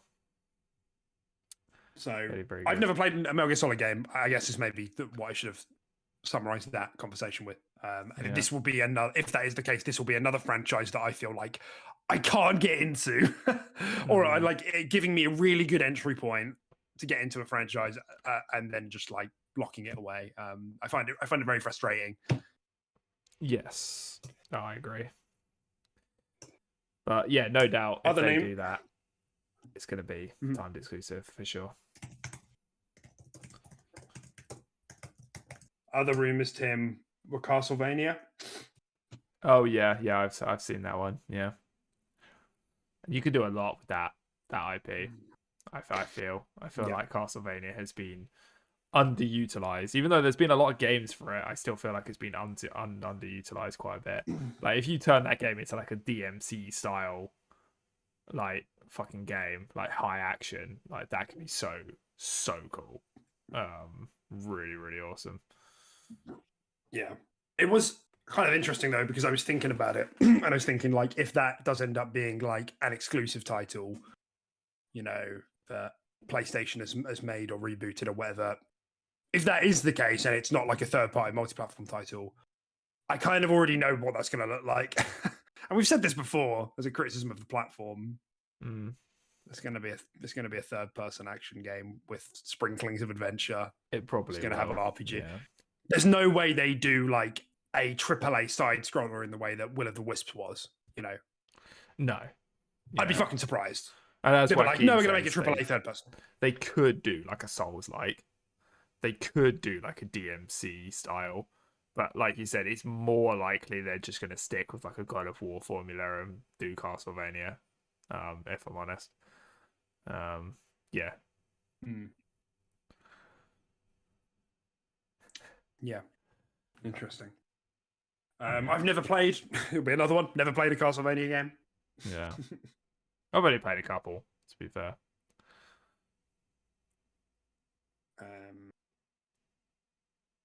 But aside from that, they'll probably be showing, headline of the show will be Spider-Man 2. Yes. I'm sure it's going to look lovely. It'll be interesting to see what the game actually looks like. So they've kept it quite close to their, their chest up till now. Like the game's meant to come out. The rumor is September. Yeah. End of May, June. Maybe.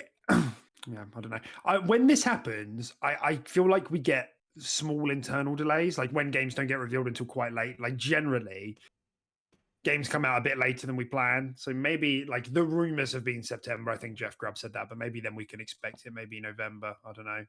Yeah, potentially. Mate, if Venom is a playable character. God. I reckon there'll be some symbiote stuff going on. I don't think you'll play as Venom. I don't think Venom is going to be the main antagonist. I think he'll start off, and then I think there's going to be something bigger than Venom. Because Venom's always been kind of like, he has been Spider-Man's like nemesis and stuff like that, but then they have sort of come together as well at sometimes and stuff like that. He's a bit of an anti-hero, isn't he, Venom? Yeah, exactly. I think at times. I think it's going to start off that way, and then I don't know if like you'll be able to play as Venom, or you'll get just, I don't know, Venom will just kind of I don't know, but I just don't think he's going to be the main villain of the game. Interesting. Well, there has been a lot of speculation about Spider-Man 2. Like some people have said that they think it might have a co-op element. Yeah, playing With as Miles and Peter. Yeah, that would be cool. Which I like. I think that would be cool. I haven't seen any evidence of any PlayStation studios doing anything like that. There was rumors about that being the case for Forbidden West as well, and now we know that they're spinning it off into kind of a Monster Hunter, like Yeah. I mean, Insomniac have done it before, right? With Sunset Overdrive, that was co-op. Similar. Was that co-op? Well, it had like a multiplayer mode. It had that chaos mode, but you couldn't play the game. Oh, we co-op. didn't. I could have sworn we played that co-op, but okay, guess I'm wrong. No. And I think you could play some older Ratchet and Clank co-op. Some of the older ones, I think there was some co-op in them. Yeah. I think, if I'm remembering correctly. So, like, just by history, I'd be inclined to say that there won't be any, and they'll stick to the formula that they know works. Got to get those high review scores over everything else. But I mean, I hope they kill it. I'm sure they will. It's Insomniac. It will look great. Although I will say, I was reminded the other day that they changed the design for Peter Parker, didn't they? And he looks like a fucking dweeb now. Like the old one was so much better. Yeah, they changed him to look more like Tom Holland, didn't they? I mean, a little bit, but it's a bit uncanny. Like it kind of is, but kind of isn't. I don't know. Yeah. The original design looked original. Like now it kind of looks like plasticky knockoff Tom Holland. Yeah, I don't know. Yeah, I don't think a lot of people. I think you're actually in the majority. I think a lot of people do just prefer the original design of Peter. It just felt like it was unnecessary to give him. Yeah.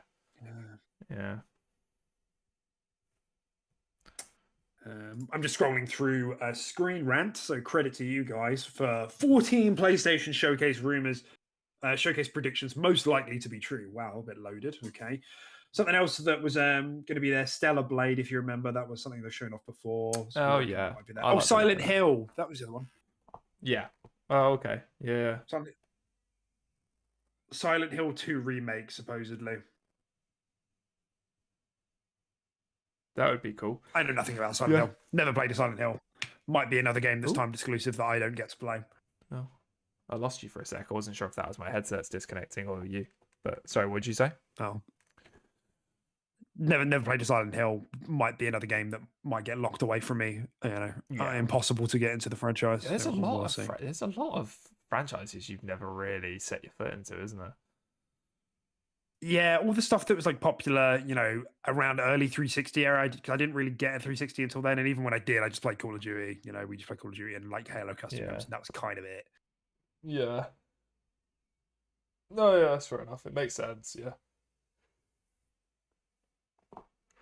They're probably going to show off Death Stranding 2, which is really interesting because it's like they're going to have a heavy Konami presence. Well, might have a heavy Konami presence at the show with Silent Hill and Castlevania, and then have Kojima there, obviously maybe showing Death Stranding 2, and after those two split, I don't know. I don't know if they've ever been on the same stage together.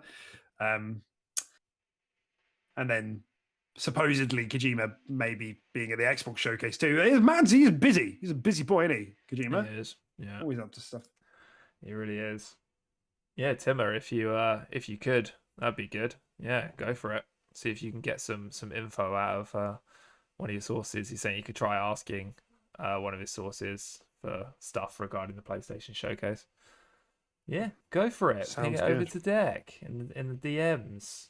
I don't mind being spoiled when it comes to this sort of stuff. I'd like to stay kind of spoiler free, maybe for like Xbox, but PlayStation. I'm okay. Yeah, exactly. Yeah. No, keep me out of it. Yeah. Yeah, go for it.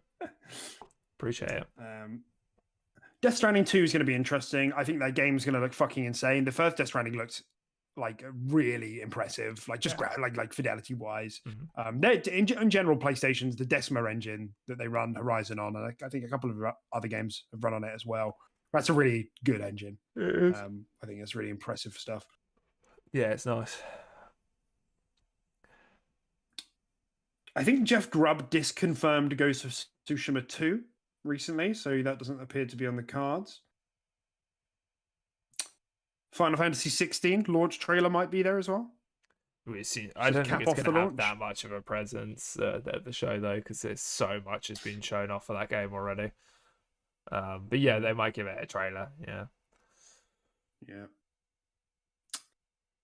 And the last thing that is on Screen Rant's article here is Marvel's Wolverine. I doubt it. I think people are a bit. PlayStation are going to have a lot to show. They don't need to retread Wolverine again. When that game is going to be very new. Like Insomniac are efficient. They're not that efficient. No. Yeah. We won't see that. I heard somewhere that we might see Last of Us factions. Yeah, why is that not here? Yeah, absolutely. Last of Us factions will 100% be there. I'd put money on it. So that'll be interesting to see, because that's considering Sony, it's quite a wild project, that one. So, that's off to them. Making a multiplayer game out of The Last of Us. So we'll see how that works. But I actually wonder what it ends up being, because is it like a PvPvE thing? Is it like a battle royale inspired thing? I think it might end up just being kind of its own thing, like maybe like the Division style. And I think that's the only thing that worries me about the game from at least surface level, face value without playing it or whatever, or even seeing it, is that it might just look a bit boring, a bit too similar to like Division's kind of already done that. I mean, there's no mushroom zombies, but I wonder if it'll have like a Metal Gear Survive kind of vibe to it. And like flop as hard as that, like go for like survival or something like that and just absolutely butcher it. That'd be interesting. I'm sure it'll look gorgeous. It'll be really interesting for sure, because like the gunplay in that game was really good. But it is weird, the idea of a multiplayer Last of Us, because like all of the stuff that was really good that the franchise excelled in isn't there with multiplayer. No. So I mean, Naughty Dog have never given me a reason to doubt them, so I'm sure they'll crush it. Yeah. So here's where a couple of things start getting interesting in terms of rumors about the show. Firstly is maybe a PS5 Pro. Yes, I have heard that, yeah. How's that sitting with you, like a mid-gen refresh getting announced this year? Like, let's say PlayStation and Xbox have an announcement lined up for a refresh coming out end of the year or in 2024. I think it would sit better for me if we had a decent amount of next-gen exclusive games already. But I feel like we've bought next-gen consoles and haven't even really had next-gen games yet, and then they're giving us another next-gen console. I find that. But we've just started getting them this year, haven't we? Yeah. Like multi-plat stuff. I mean, high five, yeah. Yeah. So like there just really hasn't been many that are just like, this is Series X only. And sorry. This is PlayStation 5 only. Like that's happened like a handful of times max between both of them. And I think it's quite funny that a Pro's coming out like when I don't even feel like these current consoles are being utilized to their fullest potential. It's a bit weird for me, I have to admit. I don't really think it's necessary. But then I do also feel like the PS5 is a fucking ugly console, and if they can slim it down and chop off that tumor of a disk drive on it, then great. Yeah. I mean, that's the thing, isn't it? I think that's quite a popular opinion. It would be the first time that I wouldn't be rushing out to get the newest console. Yeah. And I don't just think that's because I'm in a different phase of my life, which I am, but we're at the point of diminishing returns now where I'm like, the stuff that this console can put out is generally I'm very happy with, Yeah. There's some edge cases where I'm like, oh, I wish I could get 4K and 60, but like, I don't really know if a more powerful console past this point guarantees that, because it's like that thing of like devs are going to widen their scope now, and that widened scope is going to be taxing. It's the reason why Starfield might be 30 frames, Yeah. When you're rendering in a whole fucking galaxy, there's only so much you can do with performance, and they would rather have more systems than less systems with 60 frames, more systems with 30 than less with 60, and that's totally admirable. Totally get that. And Yeah. actually, it's one of the conversations people have been having about Zelda, to tie that back in, of like, it's a bit of a reminder that for the last few gens, most games have focused on fidelity and performance rather than systems. Yeah, it's true. Yeah, it's very true. Yeah, I think it's quite commendable, and I think especially if you look at it even from our perspective as the gamer, I think if once you're past the absolute outrage of you're being butthurt because it's not 60, when you boil it down to facts and what's in the game and stuff like that, you'd probably take that and 30 over less things than 60. Let's be honest, we would. It's just that initial I want 60 butthurt. But yeah, I agree. Yeah, well said. And I think like we got used to it a bit in the Xbox One gen, where we had like some games that were 30 and some games that were 60, where you would like flick between them, and we would often, be like, oh, it's painful at first, but eventually you get used to it. That's still a thing. It's just now that it's like the scales are tipped more in the favor of 60, where most of the time we're playing on 60, and when given the choice, the core gamer, the ones who are vocal, are like opting for 60 in a case where you can choose both. But like, I think I don't have any of the evidence to hand. I've heard and read somewhere, I'm really sorry, I know that's like really useless information, but that most of the data that developers get from performance modes versus resolution modes, most of the time it's just left. Most people just don't touch it, and by default they're on resolution modes. It's a core gamer / hardcore gamer problem. And that's like what, 20%? You're just pulling the number out my ass. It's 10-20% of like overall sales or whatever, so depending on the game, etc. So yeah. No, yeah. Great. So that's on the mid-gen refreshes, possibly. The other thing, Tim, the other side of the coin, is possibility of lots of service games being at the show. What's like your temperature on where are you at with service games?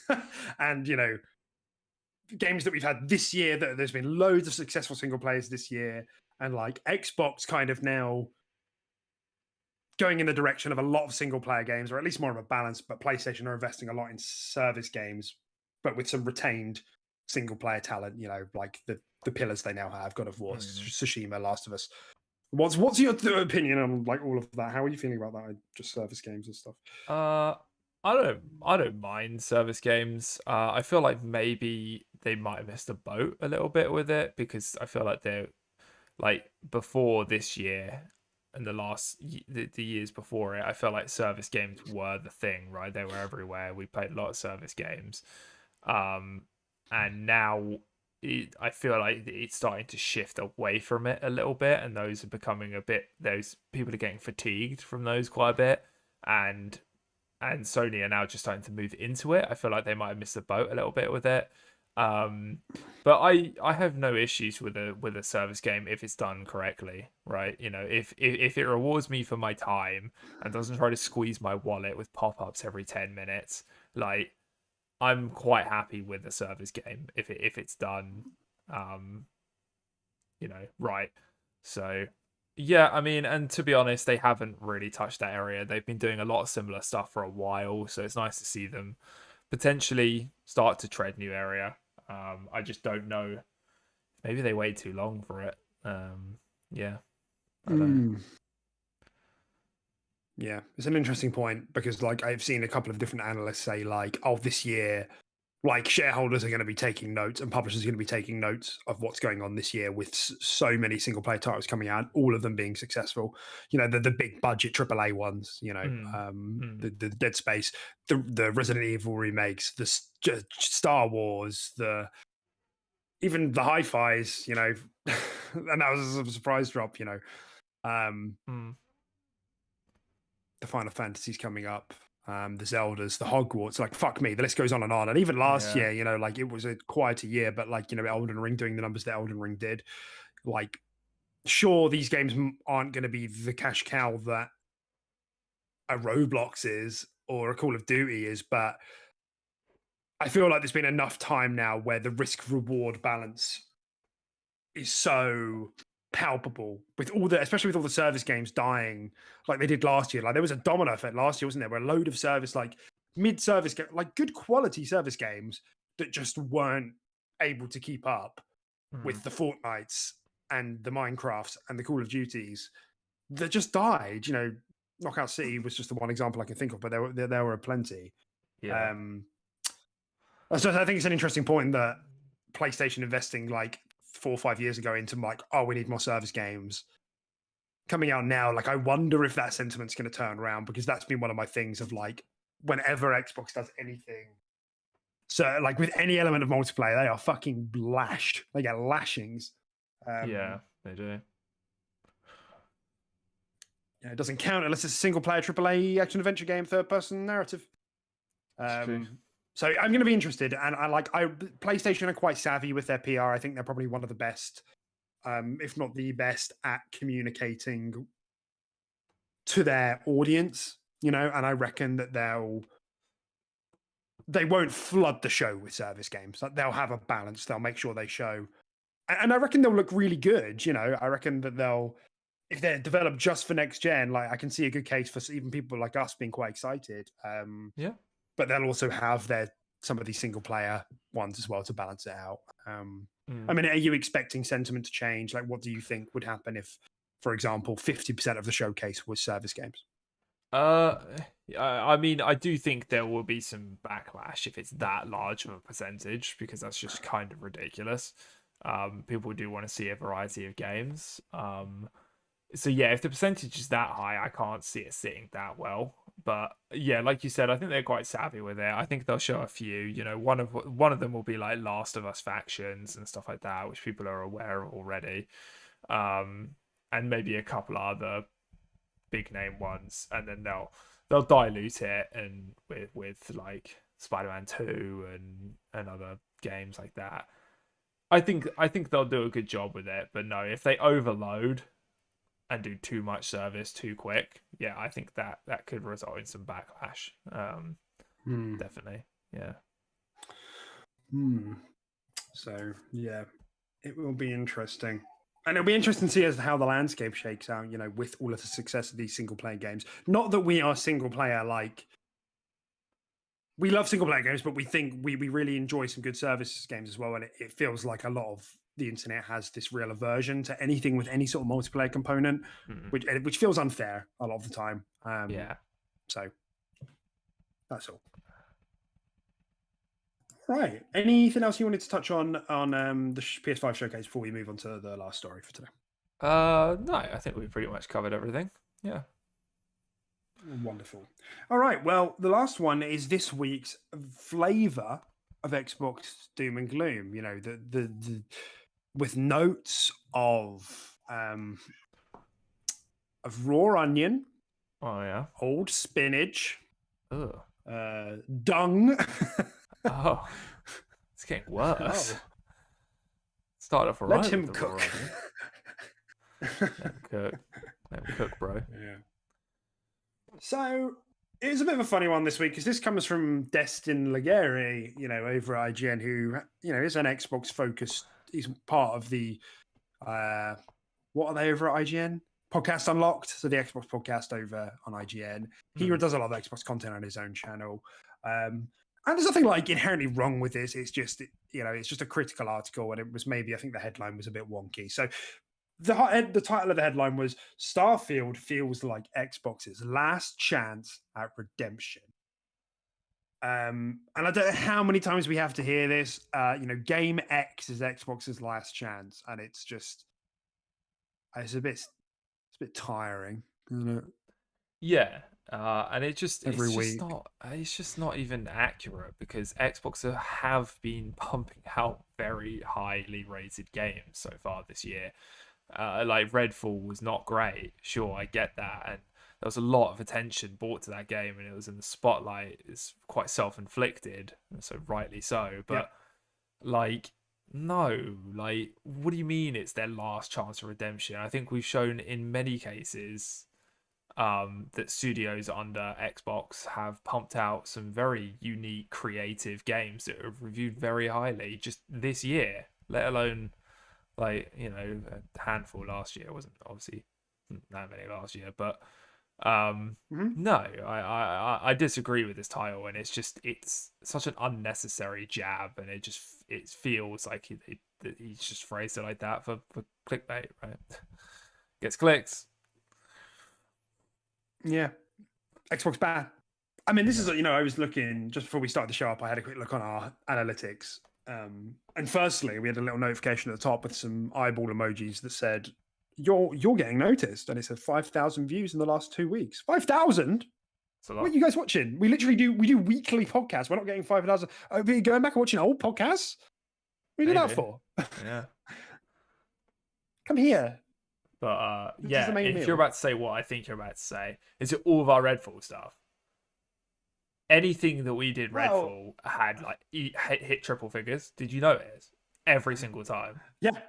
Not just that, all of the bad ones. Which, so the last two I've titled a bit more negatively because there were some genuine frustrations about the platform with the release of Redfall.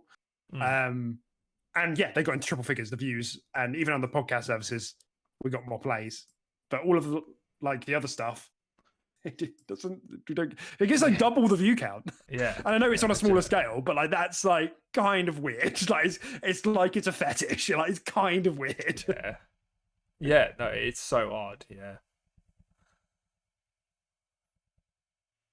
So yes, I think there definitely is this feeling that if I put out something like a bad opinion article, it's going to get more clicks. I don't know. I don't feel like that was really the driving motivation. I often don't feel that that is the driving motivation behind stories and like clickbait. I just feel that people know it's a byproduct of the opinion that they're about to put out. It's like I won't hurt that it's going to do well, Mm. whatever. It's a bit it's a bit he said she said because it's like, oh, remove this word and it might be different or the wording, but nonetheless, I do agree. There's a reason I've put it in the show because do I think that's accurate? Chat, do you think it's accurate? Oh, it's fucking perfect time for a poll. Tavish is here as well. Let's go. You could just ask them. You don't need to poll it, but Shut up. You keep the show going. well, you made your shitty poll. Mm-hmm. Unreal. Look at the concentration coming at you. This is unreal. Man loves a poll. Oh my god, Tavish loves a poll as well. Fuck. Alright. We're doing a poll, everyone. What was the poll in regards to it? Do you feel like Starfield is Xbox's last chance for redemption? That's exactly what it is. It's exactly that. Yeah and nah. I like it. I do wonder, like, sometimes I wish I'd had like a bit of a bigger following on Twitter, like to actually just get an idea of sentiment. I know it would be a bit slanted because my following would be like a common Xbox enjoyer, Yeah. But I would like to get a sense of do people feel like actually a lot is riding on, and it's not downplayed for sure. Starfield is an important game, like for sure. It's very I mean, in the same way that Spider-Man 2 is important for PlayStation this year, if Spider-Man 2 came out in the 70s or lower, people would be like, PlayStation's had nothing this year, Yeah. So it is important for sure, but it's like last chance at redemption. I don't know. Yeah, it's important, and it will just with the steaming dumpster fire that was Redfall on top of another spotlight, game as Starfield. Yes. Also doing bad. It will be awful, just truly awful for Xbox. Like genuinely, it'd put us on our knees. But I don't think it's the last chance for redemption. No. Yeah. Yeah. I would be sad. I would be very sad. I'd probably do the podcast on the floor. Like, I just wouldn't do the with podcast. my face in the carpet. I'd just start it and leave the room. Just phone in, yeah. Yeah. It would be rough. And Tavish makes a great point here. Why do people feel like any individual game is make or break for a gigantic brand? Well, that's obviously it, isn't it? And I think I tweeted a similar thing. It's not necessarily that. It's that Xbox needs to turn the ship around on its reputation and like the consistency of its releases. And they have been doing that, you know. Like that process has already started, and like for some reason people are really wanting to pin this like Starfield as the new era of Xbox, where every game they release is an 85 plus, and it's all AAA from here on out, and it's all this, and it's like that just isn't really what Xbox is trying to do. Firstly, but secondly, from 2020, you know, onwards, all their games have been really high quality. Redfall is the first blunder, really. Yeah. Which is a shame that that happened. You know, it is a real damn shame. It is. There's no way around it. But you know, in that time, there's been like just reading some off. Ori Will of the Wisps, 90 plus. Flight Simulator, 90 plus. Do you want to count the Bethesda stuff? I don't know. Psychonauts, definitely, even though it was multi-platform. 85, it was 89, I think it was. Pentiment, you know, the list goes on. Forza Horizon, Age of Empires. You know, Age of Empires 4 was PC only. That's Xbox platform. That was 85 plus. Age of Empires 2 just came to Xbox, 85 plus. You know, the list goes on and on and on and on. So that kind of this idea of Xbox turning the ship around, that has already begun. And one bump into a little clump of ice in the ship analogy that I'm currently making is not going to sink the ship, you know. It would have to take multiple impact wounds, you know. Definitely. I thought it was a better analogy I could use, but you understand what I'm saying. Yeah. Yeah, it is. It's absolutely brand image. Yes. Yeah. Well put, Tavish. But is that what you're kind of feeling as well, Tim? It's kind of the overall direction rather than like a single kind of hit. Yeah, definitely. But you know, there's no denying that this single hit is, you know, it is a lot for Xbox and its brand image, you know, because they've gone ahead and plastered this game all over their console bundles and all that kind of stuff, you know. So if the game doesn't hit, it's gonna hit the brand pretty hard as well. You know, there's a lot of marketing that's been put into this. This, you know, it's not the be all end all, but like Starfield doing well or not, whether we like it or not, or whether we think it's right or not, is going to affect Xbox's brand image. Even though Xbox's brand image has improved significantly over the years, yes, it's going to take a fucking hit if Starfield doesn't do great. Whether we think that's right or not.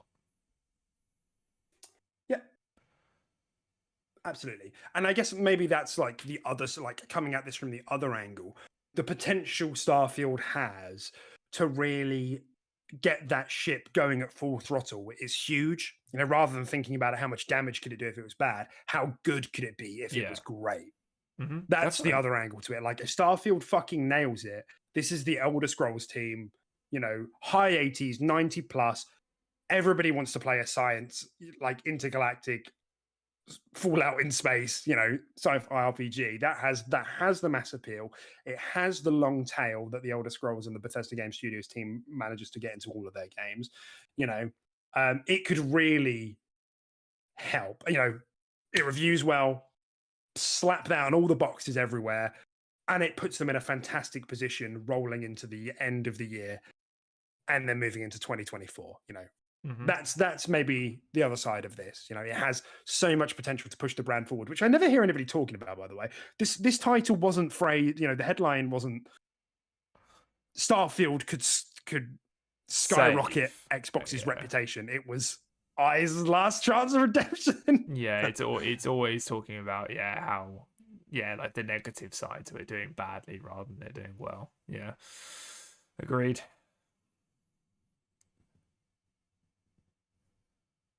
Very interesting. And then just to top this all off,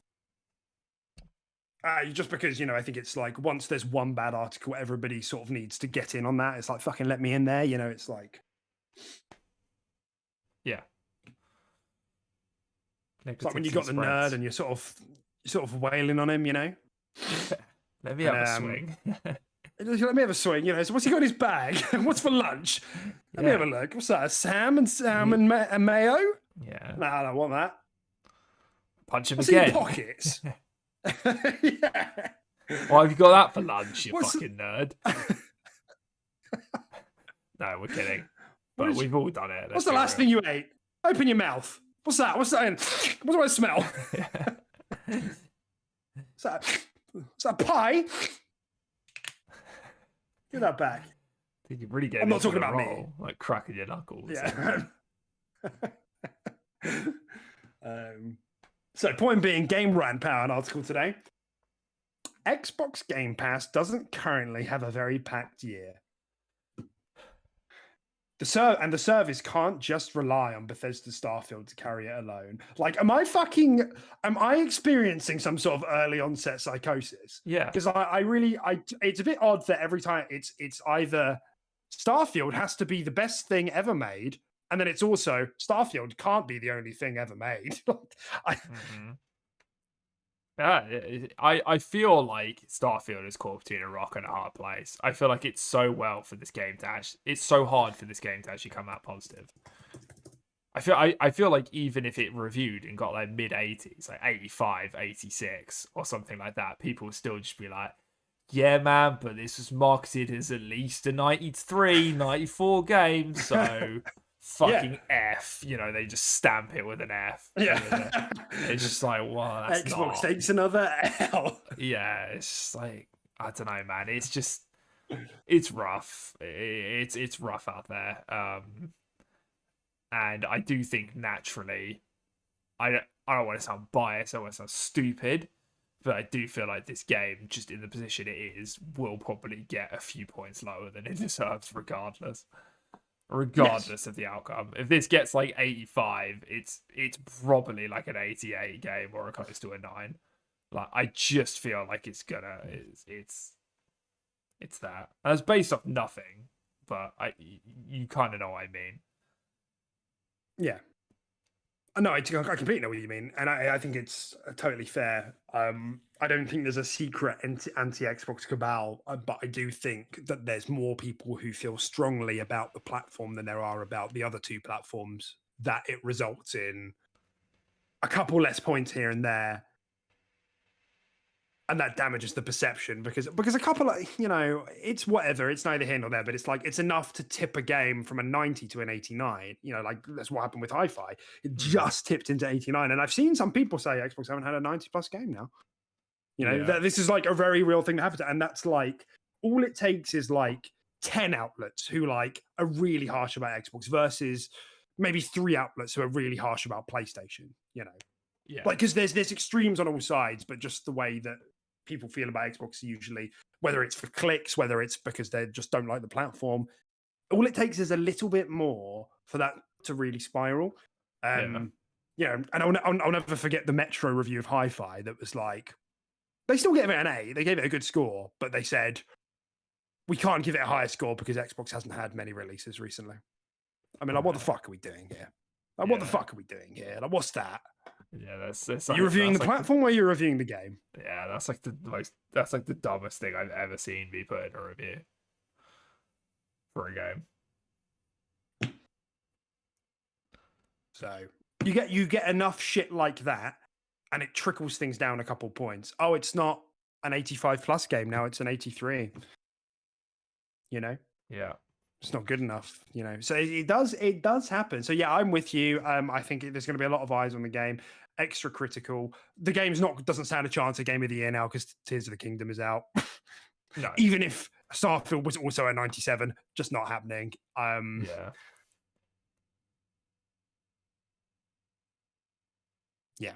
And beside that, like, so just to remind you of the title of the Game Rant article that I just read, Xbox Game Pass doesn't currently have a very packed year, and the service can't just rely on Bethesda Starfield to carry it alone. That is so fucked up. Like, I can't actually believe I've just read that. Xbox has released 4 first-party games and it's only May, and that's not including the day one releases like Atomic Heart, Wolong, what just came out? Benedict Fox, Ravenlock. There's a handful of others as well, and it's only May. And it's like, I don't know what the fuck you're talking about when you're saying Game Pass doesn't have a very packed year. Yeah. Like, I mean, I understand being critical, but it's just, you're just lying or being ignorant. Like, it's just such an unfair thing to say, to just dump pile in on the on the negativity. Yeah, and it's kind of it's kind of backed by nothing. I don't know. Like I feel like if he were to just the person who wrote that article just sit down and actually put pen to paper and write the games that have come out on Games Pass first party Yes. and day one, they would likely just backspace over their argument. It's weird. I don't know. It's almost like he wrote this and gave it no proofreading. It was just like, yeah, it's good. It'll still get clicks. It's really weird. Yeah. It doesn't make any And then sense. it's just then we just started getting into territory of what counts and what doesn't count. And it's like, why are we having this conversation? I thought we had moved past this. AAAs are the only thing that matters. But even if they did, Wolong was there, Minecraft Legends was there. You know, I thought, oh, isn't it? Hi-Fi's there. I'm going to argue to the day I die that Hi-Fi was a AAA, and for some reason, people I just don't think it is because it's a different discussion. But you know, and the list goes on and on. Atomic Heart. And then even on the smaller scale, things I missed out, right? Loop Hero, really highly reviewed game. Fuga Melodies of Steel, Japanese rhythm game, really highly reviewed, really well liked. So what are we talking about here when we're saying that there isn't much? Are you saying that there isn't, that the quality isn't 90s for everyone? Or that they're not all Jedi Survivor scope, like level games? Because, you know, and that's what I mean, man. It's just, and I bet that they went over it a bit more in detail in the article itself. But I was like, I'm not clicking on this. Like, I don't like it when authors write these intentionally evocative headlines, and then when they get criticism, they're like, "Oh, read the article." It's like, yeah, don't write a fucking brain dead headline. Yeah, right at the bottom as well. No doubt, all this stuff is as well. So you just have to wade through all the fucking shit. To actually get to it, which no one ever does. Yeah, it's quite simple, honestly. You just write an evocative. You ask a question in the headline rather than like making a statement, a critical statement, and then it's like, there you go. You've got yourself a discussion, a discourse, rather than a matter like you're inserting something like it's factual and then being wrong about it. You know, so it's like, yeah, whoa. What a fun timeline. It's the best. Yeah. I can see Tavish has pointed out, Atomic Heart, I said that. Lies of P. Forgot about that. Stray and Kena might come to Game Pass as well. Yeah, Stray got rated, got an age rating. We're going to get the Game of the Year cat game. Oh, let's fucking go, dude. I've already played it and completed it, and it's like a 6. But yeah, sure, have fun with it. But Forza Horizon didn't. Let's call that. Or is it? Because was it technically? I'll never ever fucking drop that because like it's like so sus. Yeah, it's so sus. Yeah, it was so probably weird. It's probably just an administration fuck up because like the reports were, and I'm sorry to be revisiting this, but like the reports were like some reviewers weren't made aware that they could extend the deadline to pick Forza, which obviously came out like really close to the deadline for submissions for the Game of the Year nominations. Yeah. And so like Jeff maybe didn't communicate that all that well, but it's like, it makes you wonder if it was a God of War, would there have been more urgency in letting people know? Yeah. You know, letting them know, you know, by the way, just a reminder, you can pick God of War. I know it's come out in this period, but you can vote it. Not because I think people are inherently like want the brand to die, but just like it's a more popular game. It's Forza's car game, isn't it? Doesn't really deserve it. So whatever, just let it. You know, it can win the car category. That's like, fuck you. It's the highest rated game of the year. Yeah, it's never happened before. I did the maths. I ran the fucking numbers, and like, there hasn't been a single year where the highest rated game has never been nominated. It's always been at least nominated. Yeah. I'm just saying. You know, the numbers are in my favor here. I don't think you're alone. Just to clarify, the poll agrees that Starfield is not okay. Xbox's last chance of redemption. Good. Good shit, everyone. You did it. You guys can stay. Fucking love a poll. You know, it's funny, Tim. In the same bit where I start a poll, there's also, it says engage with your audience, and it's a start a Q&A. I wonder what that does. I don't know, man. Maybe we can find out next week. Let's have a Q&A segment next week. You know, maybe we will if it's like a shit quiet week. Maybe we will, and we've got enough people in the chat. Yeah, turn up. Tell your friends, everyone. Turn up next week. We might have a Q&A. That could be fun. Yeah, that might be fun. For episode 100 as well. Yeah, for 100. Yeah, the big triple figures. Yeah, big. It's fun stuff. All right. Well, I think we've about squeezed every last bit of lip flapping we can out of these stories. Yeah, we really have. Yeah. Didn't realize how long we'd be going on for. I know, just the fun you can have. Honestly, it's kind of fun having quiet weeks sometimes because I can just be me. Yo, no way, Timmer. Friday's my birthday. What? Wait, really? Yeah, that's Let's so fucking weird. Go. Let's fucking go. Yeah, May 26th, dude. I've got it booked off. Tim and Tim. Yeah. Have Fridays together. That's crazy. Meant to be.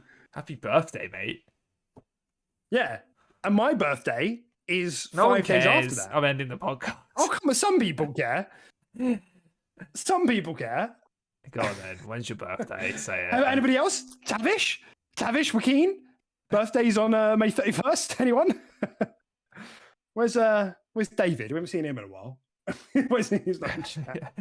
It's tweet him. David, when's your birthday, mate? Oi, yeah. Pop in the chat. No, see. Yeah, Jan 22nd. Fuck.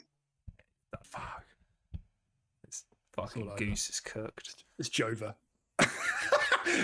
Love that expression. That's a good expression. All right. Let's do it. You get us jingling, and let's get all zesty in this outro. Ladies and gentlemen, it's been a pleasure. Let's have fun next week with the PlayStation Showcase. You know, so zesty. It's gonna be a good time. Just remember, stay off social media. Maybe block Game Rant so that we don't have they don't have their weekly Xbox is dead article. You know, just peace of mind. You know. And I guess we'll see you back here for the 100th episode of the Quick Resume podcast. 100 episodes. The big 100. You guys better send us a cake. I'll give you a P.O. box.